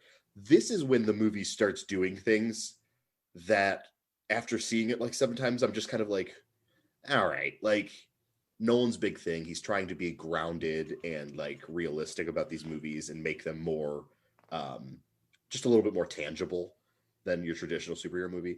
But then there's this scene where in one scene, Aaron Eckhart is like, yo, I'm the Batman, take me into custody. They immediately throw him into an armored van with an envoy, like a big convoy of like other cars. And they're right before that, all the cops are clapping, and that's why I kind of got the sense that the fake Batman yeah. That's an interesting theory because if all the cops are all clapping, and it would make sense for cops to be vigilantes and operate out. You know, they would have the training. Sure, right. That's interesting. Yeah, they don't. I mean, I like that as like a theory. Yeah, they don't ever like. There's no like evidence of that, but I do think that like you could definitely connect those dots. I just love seeing all the cops being like, "Fucking Batman's a badass," you know. Yeah. And so, no, but this is when the movie starts to do some things that are like either fantastical or just like overwritten where I'm like, okay, so they throw him in this armored truck. There's a convoy of other cars. They're taking him from, what is this, like a courtroom or like some press conference area. They're taking him across the city to the jail, right? Okay. Yeah. In that time in which Joker did not know anyone was going to come out as Batman, he has set up a flaming fire truck to block the exact route to the and then he's also like got guys stationed up on buildings with like rope guns because he's like, this will take out helicopters when they come through this exact height. Like it starts to become a little bit like it's a plan within a plan, basically, is what it is. Yeah, but it's a plan for something he could have never have like figured out. You know what I mean? It's not like at any point in the movie Batman went on TV and was like, hey, I'll be announcing who I am tonight down at the newsroom. You know what I mean? But there was the press was there, so he knew of the press conference. But we didn't know that Batman, like, there's no. This is when like the movie starts doing things where I'm just like, all right, Nolan, like you can have it one way or the other. I don't think you should be able to have it both, where you're doing gritty realism mixed with like the Joker having supernatural knowledge of like the fabric of this reality. Like, so let's dive into this for a sec. Okay. So press conferences on TV, Joker's watching it. Okay. They immediately put him in the truck. Yeah. Well, no. Does the Joker go? Okay, I need my technical guys to get on, find out the route. I need a fire truck. You so need the to press hijack one of those, light it on fire to block this route, so that they go down here. I'll come in with my cool slaughter truck. Well, I get what you're saying. Let's see if we can maybe make it make sense, because the press conference was in where? I don't like some building. Yeah, just maybe downtown. They still had to get Dent from that location down to the police precinct. Right, but I'm saying, and then from the police precinct all the way down across the city. There was time for him to rob and burn a fire truck, station 2 men up on buildings with rope guns to kill like a helicopter, and find out the exact route that they were going to take. Well, we already know that he had men on the inside, so the route shouldn't have been a problem. The route should not have been a problem because he had men on the inside. I guess. But it's not like when the cops are getting this all together, I don't think that there's any sort of like, it all feels rushed in the moment where they're like, holy shit, Harvey Dent's Batman. Oh my God, take him into custody. All right, let's get him in this car. It doesn't feel like, okay, now Operation Firebird, let's get the pack. Like, they don't feel like they have any sense of order.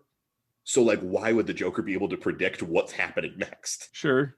It's not like a big complaint, because at the end of the day, this set piece fucks so hard. Like, none of it makes much sense to me, like how he was able to like orchestrate it. But what I'm seeing on the screen is very cool, and I like it. I guess for me, I just imagine Joker's the only criminal in town, and he has ridiculous amounts of cash. I imagine his network at this point is throughout the entire city. So I don't, so I don't know.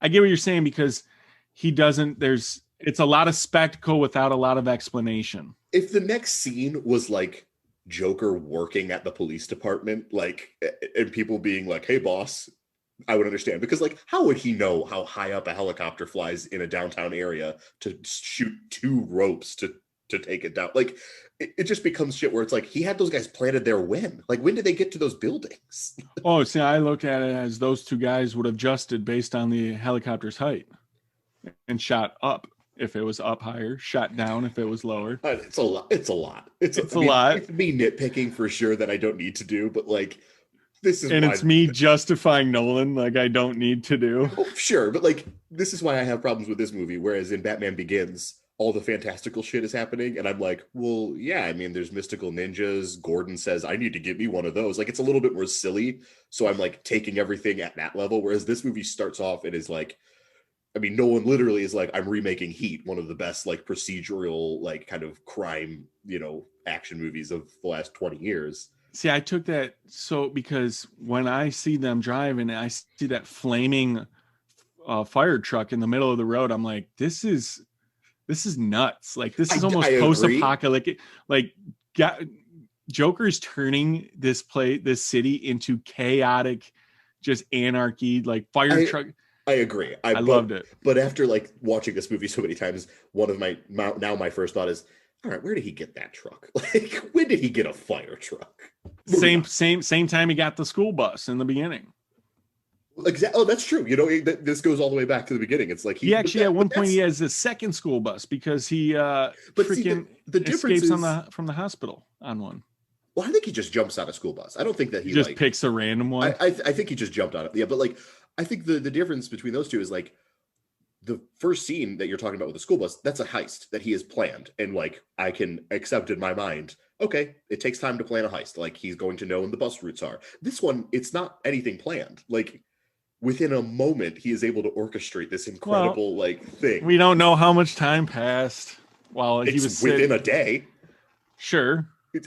I would assume they moved pretty quickly within 2 hours max, like to get him from one building to the other. It's a downtown area. It's not like he's going. See, I thought there's 3 buildings. I thought it was the area. Even so, like you go to you go to New York, it's 13 miles. Up and down to get from one end of Manhattan to the other. It's not big. Yeah. This is set in Gotham, which I don't know.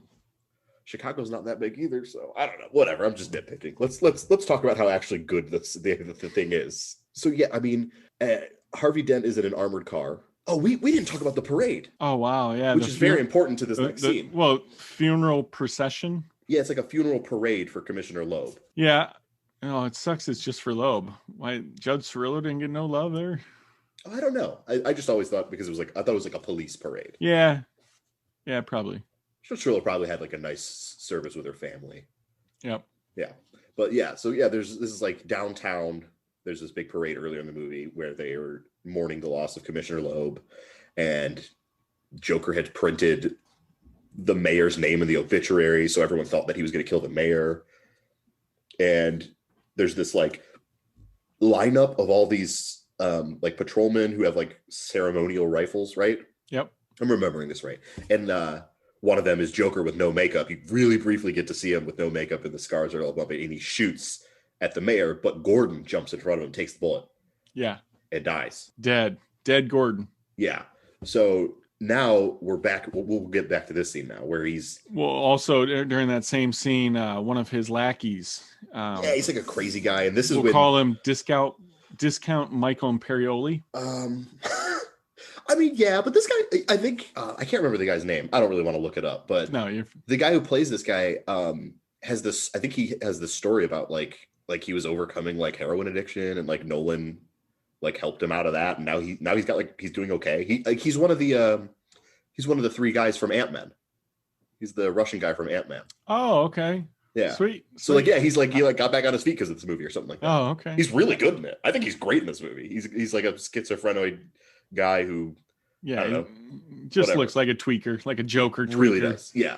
But yeah, the classic mind Joker preys on. And this is the first time we see Harvey Dent start to break the rules, where he's holding a gun to the guy's head and he's trying to figure out what is he just asking him like what he knows? He's trying to interrogate the guy, but at the same time, he starts doing the coin flip. He still has, but he knows that it's always going to be head, and the guy's always going to live. Yeah. So he's willing to approach the line, but he hasn't crossed it yet. Right. And Batman calls him out. Whatever. This is all important for later, but even Batman doesn't know. He's like, you're going to leave a man's life up to fate or chance. Right. Yeah. But yeah, I mean, he that scene with Dent in the armored truck, he's being driven to whatever, the jailhouse, and Joker's, concocted this whole like ruse to get them where he wants them, and he's in this cool semi truck with a bazooka, and they're assaulting this truck to try to get to Aaron Eckhart. Well, the reason why Harvey is even interrogating him is because he sees Rachel Dawes on the name tag. Right. That's what. So at this point, he knows that he's trying to get information because he thinks his wannabe wife is about to get the axe. That's right. So yeah, so he's on the inside of this armored truck, and here comes Batman with the tumbler, and he starts going to town on all these goons, right? And he fucking does this sweet launch move to intercept the bazooka, and then the tumbler just is destroyed. So he comes out with the bat pod. Well, just even when he, Joker starts with like a pistol, and then he goes up to the Uzi. Yeah, they're gonna. And the whole time they're shooting the vehicle. Harvey's looking over at the cop like, this thing can take that, right? And he keeps going up and up, and I think he finally. I like the guy who's driving the co-passenger of the armored truck. He's like, "Is that a bazooka?" It's good stuff. Yeah, it's classic Joker with the escalation, and just like, how big will it get? Yeah, I think Joker fires at one point total 3 rockets. That's insane. So he's trying to take him out. He is, yeah, because he thinks he's Batman. Yeah. No, so Batman's car is totaled, but what's he do? He does this cool thing where like the tires of the car turn into a motorcycle, and he like ejects from it. And it's super cool. It's the Bat Pod, and it's the coolest thing in the world. Yeah. Oh, but this all escalates where, oh my god! So this is probably the coolest like spectacle scene I think in the movie is the truck flip.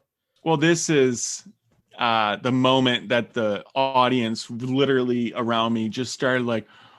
And it wasn't like, I've heard audiences around me break out in laughter. They broke out into every different noise. This was like an awe, like it might have been clapping. I love it. There's like 2 things at play here.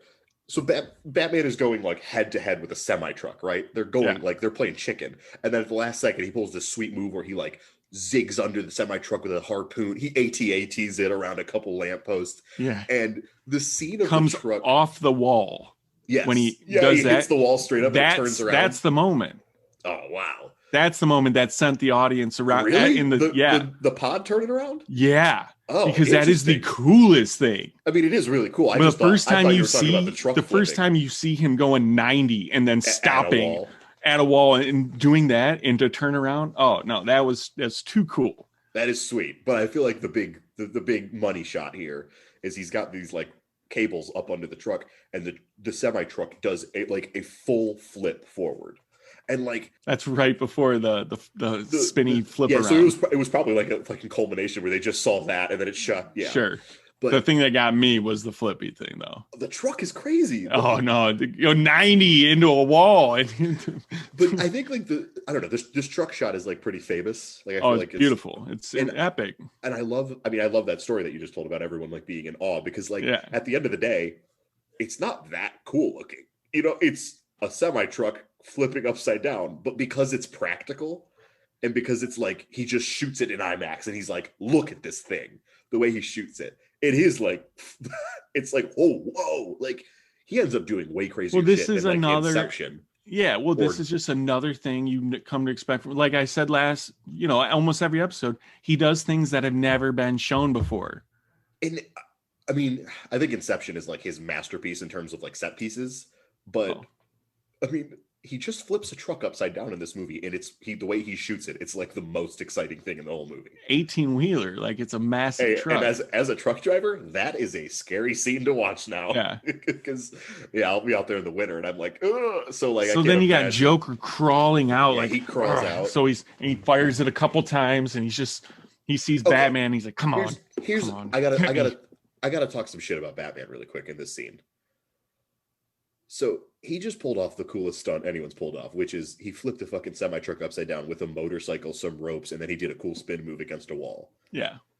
And then his next move is to drive directly at the Joker with no plan. Like, all Joker's doing is standing there shooting a gun, and Batman can't, like, jump off and tackle him or anything. Like, it's so fucking lame the way he goes down, because it's like, he just rolls off. He's like, "Oh no!" Well, that's what. It is. It's fucking kind lame. He could have taken him down. But that's kind of it's a representation of him not knowing what to do with this guy. I guess that's true. That's what makes it so work. As he's even mad, like he's mad at himself. He's like yelling, like he doesn't know how. Yeah, maybe it's less of like a detriment or like less of a fault of Batman and more of like. And like how incredibly scary the Joker was at that moment. Just what you do. I can take that. Oh, I love it. I actually to the point where complain. I like that.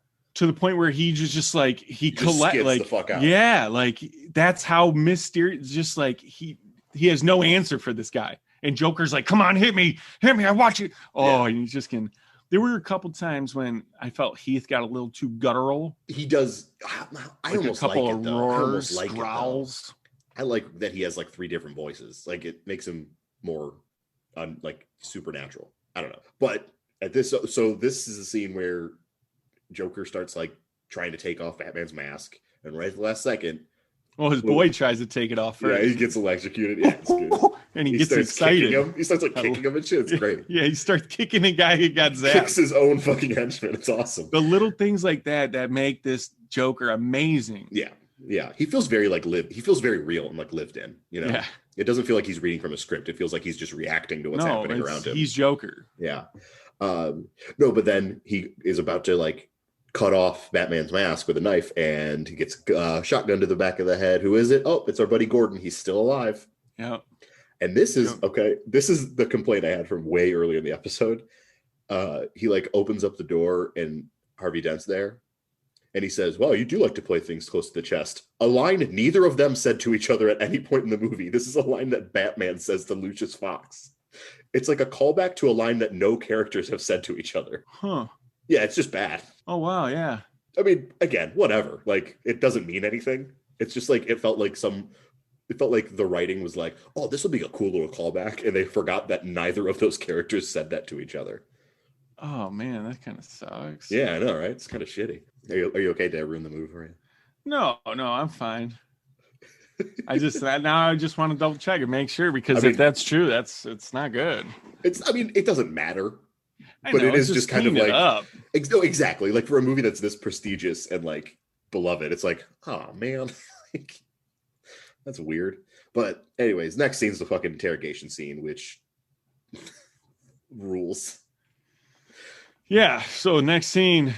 They actually kept this in the movie when the mayor, they got Joker in downtown locked up and holding, and the mayor's congratulating Gordon and Commissioner Gordon, you're taking the big job. You know? And everyone starts clapping. And then Joker's just clapping like with a blank stare on his face. Yeah, that was ad-lib. That was Heath Ledger. He's amazing. Nolan was like, yeah, I kept it on Heath there. Incredible. Because I mean, that's my favorite shot of the whole movie is him clapping. That's my favorite shot of Joker, the whole movie. Because everyone else calms down and Heath is just still there, just staring, just like, oh, yeah. It's great. So all we found were knives and lint. A couple things about this scene that I want to bring up. I love that Nolan took this long for Gordon to become commissioner.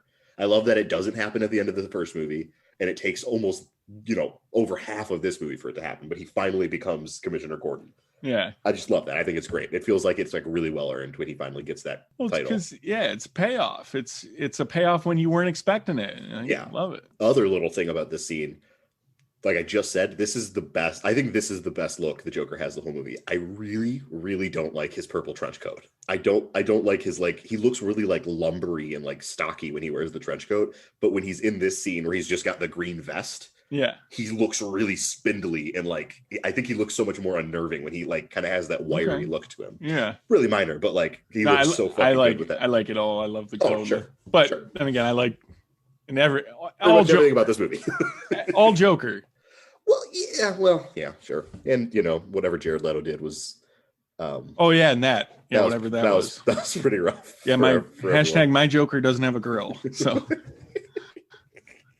grill. He has a grill. Yeah. Why do you have a grill? Yeah. I would imagine to appeal to modern audiences. To like TikTok users? Sure. This Joker's got a TikTok. To Paul Wall fans? No, I don't know. Anyways. So the interrogation scene's next where Batman essentially interrogates Joker, and it rules. Like, this is like one of the... We find out that Gordon's plan to fake his death and this whole thing was a setup and whatnot to like catch him. Yeah.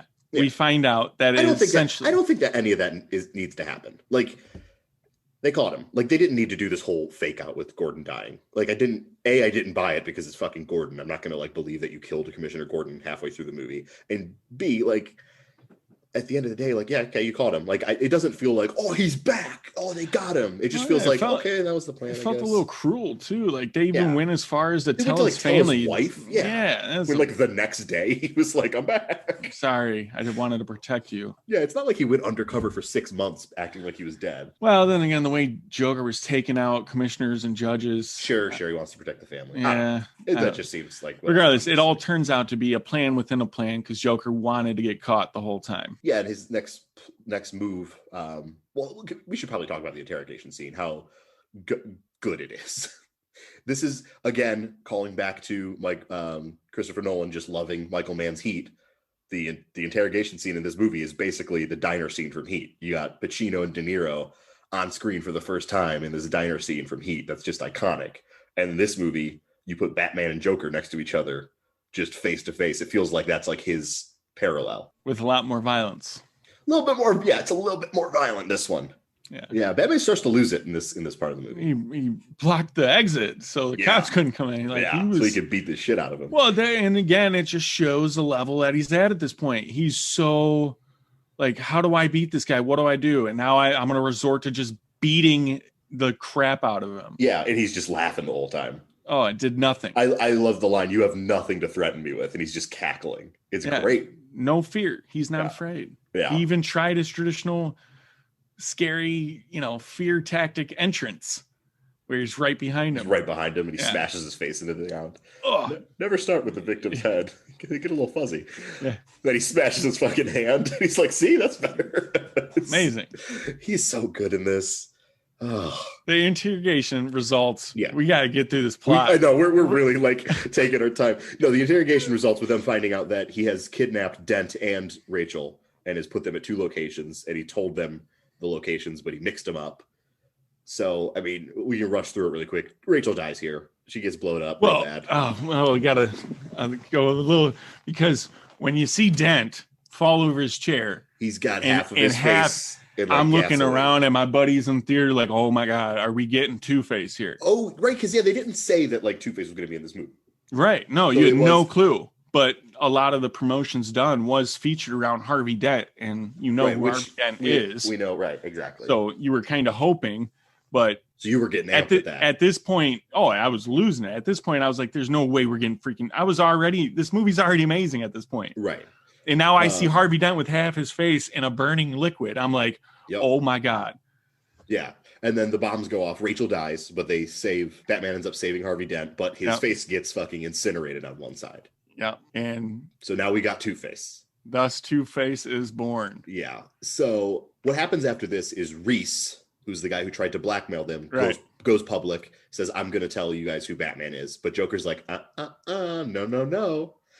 How about fuck you? I don't want anyone to know who Batman is now because I'm chaotic as fuck. And if you're not dead within the next hour, I'm going to blow up a hospital. At this point, you got to think Joker is on. He's winning. Like he's running the city. This poor guy, Joker's got to get some sleep. He's got to be tired, man. He's doing so much work. But yeah, chaos never sleeps. He really does have like the entire city, just like he's just crushing them in his hand. He feels like to the point where he can actually get what he can achieve his original goal and find out Batman's identity. And he's like, no, actually, I'm just gonna keep having some freaking fun. Exactly. Classic Joker. Yeah. So, the city starts to go crazy. All these people are trying to kill Coleman Reese so that the hospital doesn't blow up because you have random average civilians trying to shoot him. And they see it as a valiant thing. Yeah. Because they're trying to save a hospital. So that's how much Joker has turned society on its head. It's great. But let's keep moving because we're running so long on this one. Oh well, I guess I knew it would happen. It's fucking it's the Dark Knight. It's Dark Knight. Yeah, you get the iconic scene where Batman's like, or Alfred asks him if he wants to take the Batmobile. Is this the other Bruce Wayne scene you're talking about when he crashes the car? Oh, because this is another good Bruce Wayne scene where he crashes the car to stop them from hitting. Oh yeah.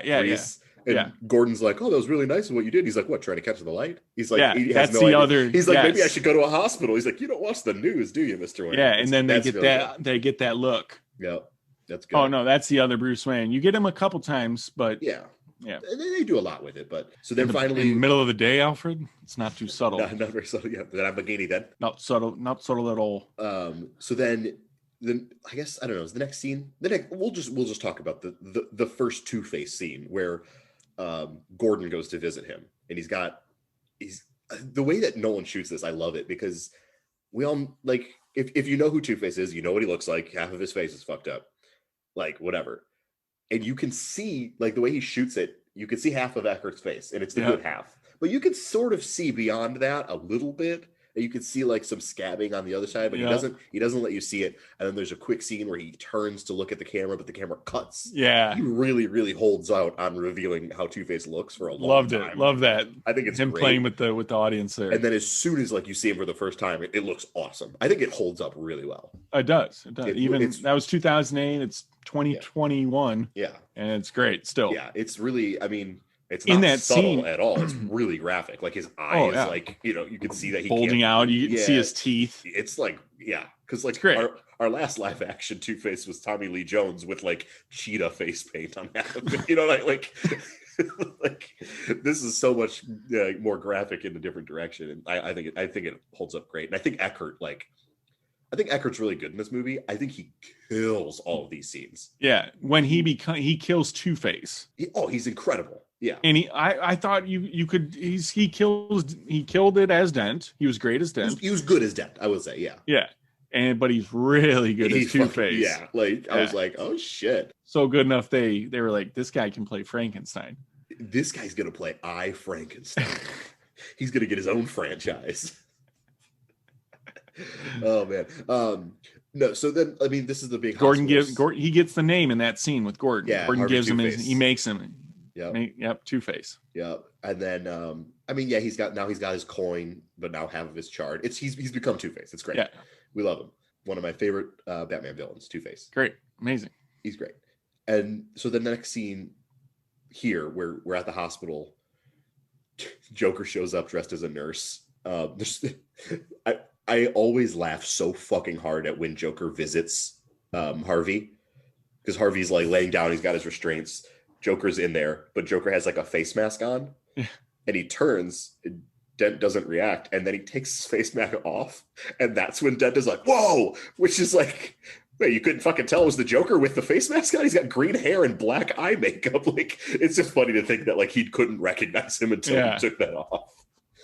Or he was wearing the wig though. Was he? I don't know. Yeah, red wig. Either way, because he takes it off and then he shakes out his greasy. Either way, he turns around and he has white makeup and black eye makeup. Like you can tell.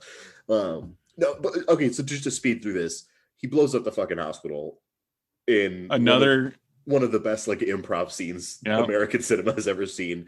He's Joker's walking away from the hospital with his awesome little hobble, and the hospital is blowing up behind him, and then it kind of stops. And apparently on set, like, this wasn't supposed to happen. No. The hospital was supposed to explode. It stops. For some reason, there was a malfunction with the explosives, and Ledger just kept playing the scene. He like turns around, looks at the hospital. He starts like slapping the remote control, the detonator, and he like looks all flustered, and then it explodes, and he gets on the bus and leaves. Like so he saves that whole scene. It's perfect. I mean, that's what the Joker would. He was still I so gotta in imagine character. I gotta imagine they only had like one shot at that. Like I would, yeah. They blew up a real building. Yeah, it was a huge thing. Yeah, I know Nolan's budget. He probably could have got another one, but it was probably the most expensive thing in the whole movie. I gotta imagine it's up there, yeah. And then he gets on the bus and leaves, and now Two-Face is on the run. He's out there in the wild. Oh God, it's missing. so good. Now here's my actual one complaint with this movie. I wish this was like the climax of the movie, because I think the boat scene and all the Two-Face stuff, after how good the movie was up to this point, and after how good this set piece is, it's kind of drags after this. Like for the last like 25 minutes, I'm just kind of like, oh, you're gonna put Gotham citizens at each other's throats again with like another boat situation here. Let's see if they go crazy. Like it seems like he's just doing it again. I don't know. Like I think the boat scene sucks. I think it's kind of boring. I don't care about like anyone. Like I don't know. What do you think? What do you think of the boat scene? No, I because the second time I ever watched this was with my grandpa, and by the time this set piece started rolling around, he was just like he did the same thing, like it's still going, because they were just getting into another thing with the boats, and this is Batman's a whole nother gadget, right. The supersonic like sci-fi, like honestly like fucking like cyberpunk technology that he has, where he can like connect to everyone's phones and make a sonar network. It's like, okay, like we're introducing this now, and like Morgan Freeman's like, oh, this is morally wrong, and I'm like, okay, like, it feels like they're spinning so many plates at this point where I'm like, are we ever going to end this? And then there is all of the Two-Face stuff that happens still. Yeah, I mean, obviously at this point I'm foaming at the mouth for any time I see Two-Face. He's so good. He's so fucking good. Like I nothing against the Two-Face stuff. I almost wish it just wasn't in this movie at all, and they just would have made that next movie about it. Because like, I mean, just to speed around the rest of it, like Two-Face goes out and he's taking out all the people responsible for Rachel's death. But he's using the coin. Joker's got these two boats, and he's like giving each of them a bomb to the other boat, and like and it's like, all right, Joker plot. Like they just did another one. Like I feel like the hospital one was so similar. He's like, oh, if you don't kill this guy, I'm going to kill all these people. And then this one, he's like, if you don't kill the other people, I'm going to kill all of you. It seems kind of like they're just treading the same territory, putting the same characters in the same situations to do the same things. I don't know. And then like, I don't know. I just like take it out. Like make the entire last half hour only Two-Face shit or something. I don't know. Well, we needed that climax. We needed that final fight. I think we could have had the final. I think if you'd like written it a little differently, you could have had the climax after the hospital scene. Like you could have had Batman and Joker come to blows after the hospital scene. I just think that the culmination was, okay, how many people were on each of those ferries? I think it was like 300. 300 each. I thought, no, maybe. Yeah, I think so. I don't know. It doesn't matter. A lot. And why were they on the ferries? Because they needed to evacuate the city because, like, I don't know, Joker was like, I'm gonna poison the water supply. I don't know, something goofy, something jokery. Yeah, Joker needed to do something super crazy to set up the climax. Sure. Okay, threatening a bunch of people to die or be killed again, but way more than before. I guess so. I mean, there's probably a lot of fucking people in a hospital. That's true. There's probably a substantial amount of people in the hospital. Yeah. So whatever. Let's get past it. So like, yeah, there's that. Batman takes him out. Batman resorts to this Uber tech. Yeah. Which even Fox is like, yo, this is too much. Yeah. I will not be a part of this. This is, you're treading down evil territory. Like, not bad or evil, but morally corrupt. Just Batman signs the Patriot Act so he can tap into everyone's cell phone. And it's terrible. I love I like seeing Lucius's resolve there. Like, I'm not gonna He's work. Like, I'll help you this last time, but after this is my resignation. And Bruce knowing, like, this weapon is broken. I can't have this. No one can have it. And this I love the goodness in them to the point where Bruce is even like, just type in your name after. And you even see this as Fox smiles because they're both good ass dudes. Yeah, I got goosebumps just thinking about it. It's really good. Is it needed? That's a different area, but you needed that final fight, and Batman needed to find him, which set up another Joker twist with the cops actually being. I was like, this is like, it's like a hat on top of a hat. I'm like, okay, so now the cops are dressed like, victims, and the victims are dressed like clowns or some shit. I don't like. And it's just one more time that Batman has to do like this epic police detective work. Now he has this super tool, so he can see through the. I think I'm just tired at this point. And it's just, and it culminates with Joker being on the top floor, him going floor to floor, making sure everyone lives. Yeah. Just doing his Batman thing. Yeah, and then he gets into a fight with Joker and some dogs. Dogs again. Dogs are. Joker's like hanging from Joker's last scene in this is him like cackling about how he's like, gonna be in Batman's life or whatever like that. Like, first off, I want to talk about that fight scene because this is the fight scene I've been waiting. I'm a big fight guy, and the fact that Joker disables his super tool a little bit with crowbar to the head. It's kind of funny. And Batman has to deal with it. Just turn it off. Use your normal eyeballs. Right. Well, it looked like it was like, it looked like a lens that was. Yeah. But the fact that Batman had overcame that, Joker had him down, pinned him down. But what's he gonna do? Like he could have him pinned down. He could be beating him up. But like, as soon as Bruce is able to like move, he's going to like crush him because he's a super ninja trained like. Whereas Joker is just like some crazy guy, which has always been the dynamic between them. Night and day difference. But that's why I like the three dogs. But did Bruce kill these dogs? I don't think so. They went down an elevator shaft. Did they? All three of them. Oh, maybe he killed some dogs. Whatever. Yeah, Bruce took out some dogs. Yeah, well, way to go. So to finish it off, well, actually, not even there yet. We gotta get there. I know when Joker is hanging. And Nolan does that shot where he slowly twists it upside down. Yeah. You get that perspective. So you're seeing Joker looking almost right side up. Yep. And so you see the inverted. Again, it's the yin and yang, the good and evil. Mm-hmm. And you find that I've been waiting you see it a little bit, you see it in the videos, but at the very end, you see his freaking Joker smile that I was waiting the whole freaking movie to see. Yeah. And you see it bits and pieces, but nothing was as, oh my God. And that swinging and that shot, that cackle. It's crazy. It was so good. And that's the last scene of him. That's it. That's Heath Ledger's last scene. Well, actually, he did the Imaginary of Dr. Parnassus. Yeah, whatever. It's a weird movie. Yeah. It's a weird movie. Terry Gilliam did some weird shit to like figure out how to make a movie around one of his stars dying. Like, he had to like reshoot the whole movie, and he like ended up making it so that the main character like was played by like 5 different people. Yeah, every time he went in, he came out as a more famous person. He was like, "Oh, I'm Johnny Depp. Now I'm Colin Farrell." Yeah. But yeah, so then like let's wrap it up.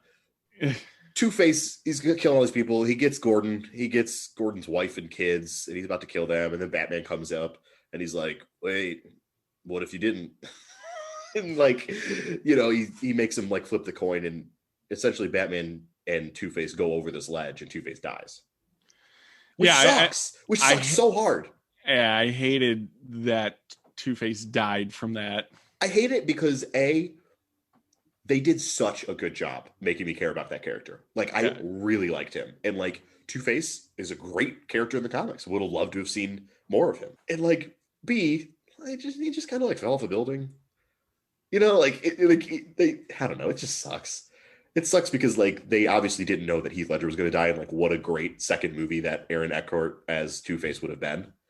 Oh yeah. You know, although there's stuff in the third movie that I like a lot, so we'll talk about that in a little bit. But yeah, it just sucks. This whole ending sucks because it goes on forever and it culminates in like one of the cool characters from the movie just like kind of pathetically dying, and like Batman giving or Gordon giving this monologue about like Batman, he's a hero that we don't need or deserve or something like that, and then he drives off. Okay, but that little to end the movie with him actually running from the cops through the freights, like the I love that. You like that? I love him running from the cops with his cape flowing.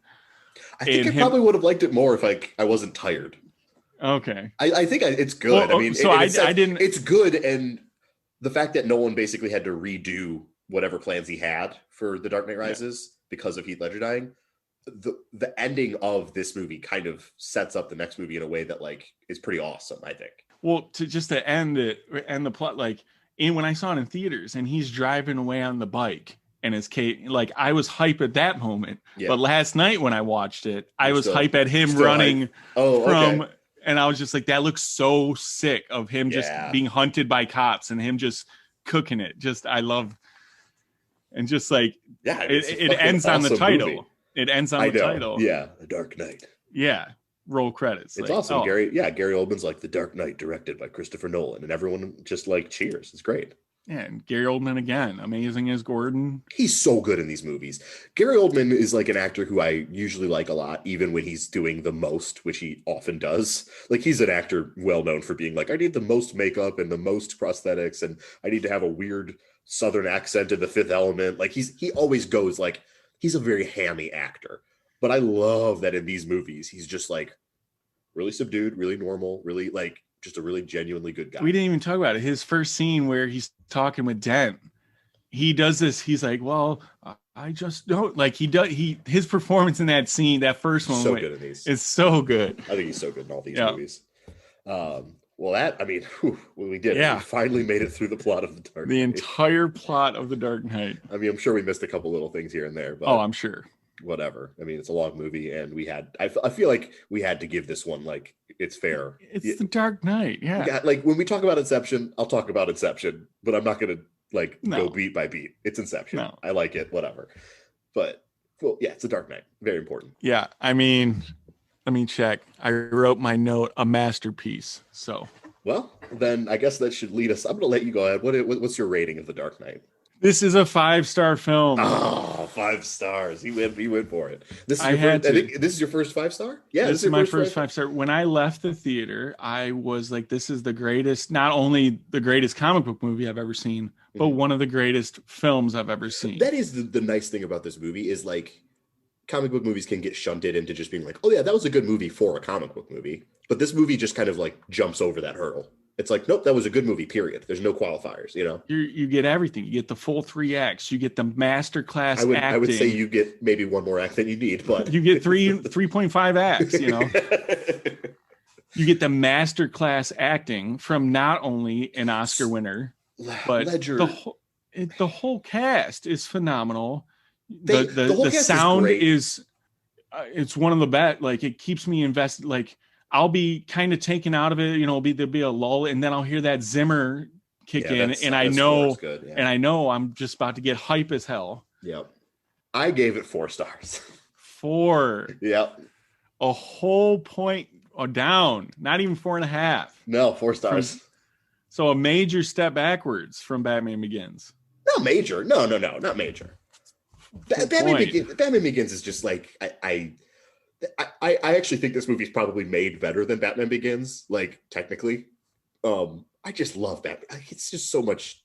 I don't know. I'm on that movie's wave, man. I think you think maybe a little bit more about your ratings, where I'm just kind of like, I'm just gonna throw these stars out like vibes, like whatever, you know, like however I'm feeling. And like 4 stars just feels right for me. It's like great movie. I love it a lot. But like I said, you know, I'm going to put on any Nolan movie, this is like not anywhere near the first one I'm going to want to put on. See, this is around one of, whenever I meet someone new and I'm just talking, I'm like, you've seen, like, it's one of the earlier ones that I asked, like, you've seen The Dark Knight, right? Well, I agree with that.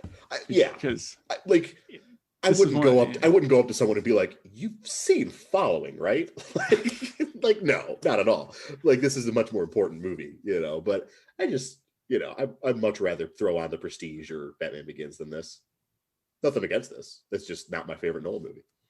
Okay. Yeah, no, see, I'm blown away by the sheer epicness. Yep. Almost every single time I watch it, and I just want to show other people the epicness of this.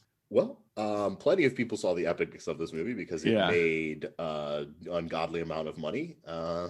It's like $500 million just domestic, over $1 billion worldwide. So it's just one of the biggest movies. Yeah, and I kind of figured. Yeah, great movie. Just the hype going into it beforehand, and just anyone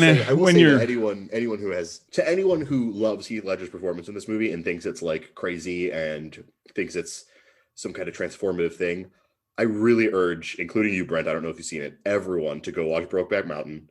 His performance of Brokeback Mountain is just like, it shatters my heart every time I see it, and it makes both of these performances are incredible. To think that the same person was in both of those movies, it kind of boggles the mind. Like, his voice is in a different register. He looks like a different human being, and like, they're completely different performances. I just I can't sing the praises of him enough. And it sucks that we lost him. Well, as fun fact, I actually told you about, I don't know, 5-6 months ago, for the first time, I watched A Knight's Tale. Oh, so fun. Yeah, it was good. I mean, I think I definitely enjoyed it, but I'm not gonna. I feel like it's kind of grown like a cult status. Yeah, it's got maybe not cult, but it just sort of has like a fun little fan base around it. Yeah, I don't know if it's worthy of. No, it's not like amazing, but it's fun. Yeah. I view that movie as like a fun high school sports movie. That's like it's like a medieval version of like a fun football movie for high schoolers. Another thing I don't. Okay, yeah, that makes sense. And Paul Bettany in that movie is amazing. You give him Alan Tudyk. Yeah, he's fun, but Paul Bettany's fucking unreal in that movie. I think I just like Alan Tudyk. I think. Yeah, how do you not? He's great. I love him. But I've always liked Bettany too. Yeah. Yeah. You know what? Also, another thing I didn't care for. Well, we're getting off track, but Shoshana Shushanen or whatever her name is. Well, what did you say? What did you just say? She was the lead in A Knight's Tale. You don't like her. Yeah. No, she has one of those faces, Really? Interesting. Yeah. All right. Well, maybe that'll be our game every week. We'll just talk about people who we want to punch. No game this week. We've been going for too long. No game this week. Yeah, I mean, do you want to talk about any other little movies that you want to talk about? Yeah, just real quick. It's because I'm a big Cumberbatch. Oh, okay. Yeah, Benedict Cumberbatch has a new movie coming out called The Courier. He does? Yeah, I think it's actually the 21st, so about 7 days. Yeah, so I watch anything he's in. I think it's actually you love Benedict Cumberbatch? You big fan? Yeah, he's in my top 5. Okay, so how was The Grinch? The what? The Grinch. How was The Grinch? The Grinch? Yeah, his Illumination's animated film, The Grinch. Surely you saw that if you're such a big Benedict Cumberbatch fan. No, surely you saw The Grinch. Well, I'll go even further. I didn't even watch the Jim Carrey Grinch. Well, yeah, no, you're probably doing yourself a favor on both accounts. I see. I heard the Jim Carrey one was decent. It's demented. I like it, but it's fucking demented. The original animated Grinch. That's great. It's really weird. They cast Benedict Cumberbatch to play the Grinch and to voice him, which makes sense because Benedict Cumberbatch has such a good droll voice. Yeah. But for whatever reason, the voice he used in that movie is just like, "Hi, look at me, I'm the Grinch." It's like he doesn't sound like Benedict Cumberbatch. He just sounds like a guy. It's really weird. It's really bizarre. Yeah, I didn't watch it. He's probably like, "Oh, do I got to do the voice again?" Exactly. It's like, I'm just gonna sound like Lenny. Oh God. But anyway, the Courier is directed by a guy named Dominic Cook. Not familiar. He's brand new. Okay.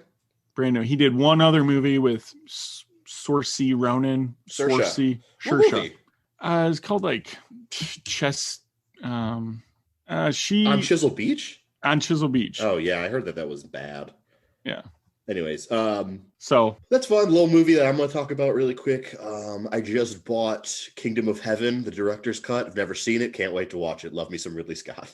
That's about all I've got to say. Is that the Robin Hood one? Oh, No, no. Kingdom of Heaven. I've seen this. I'm sure it seems like a movie you definitely Ava Green is in it. Is she? She goes that far back? Yeah, I love Ava Green. I think she's great. Yeah, it's 2005, Orlando Bloom, everyone's favorite movie star. I did see that. Yeah. Ava Green's in there? Yep. Liam Neeson. Yeah. Anyways, looking forward to watching that. Yep. Can't wait to see Kingdom of Heaven. Got some good parts, but Ridley Scott. Yeah. It's just, he starts to get a little fogged up, but so you're looking forward to it? Yeah, sure. Why not? Okay. I got nothing else to say. Maybe you should, I'll let you borrow Murder by Death.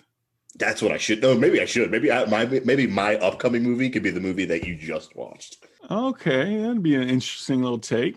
If like every week we assigned each other. Oh, maybe homework. That's interesting. I feel like I have so many movies I have to watch all the time. Yeah, we're doing this as we'll hit them all. Yeah, exactly. You know what? Just do me a favor and stick me with some Ang Lee. I'll knock out Brokeback and. Okay, you do Brokeback. I'll do this. And then eventually, no rush. I'll do Murder by Death. Oh, you're gonna have to do Brokeback when we do our Ang Lee season. Which I love.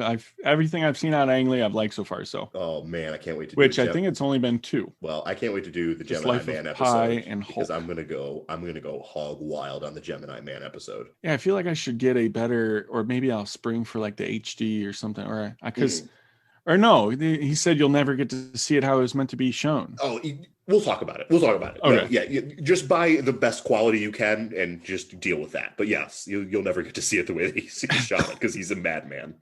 Anyways, that's our episode of The Dark Knight. Short and sweet and to the point, just like how we always do. I'm surprised it was this quick. Yeah, we got right through it. What, 3 hours? I don't know. No one will sit through a whole episode. I can't wait to edit this to see if our episode on The Dark Knight is longer than The Dark Knight. Oh my God. Yeah, our episode on The Dark Knight is longer than the season we've done so far. Schindler's List. Wow. Okay. Anyways, I'm James. I'm Brent. And we'll see you next week when we go into your dreams.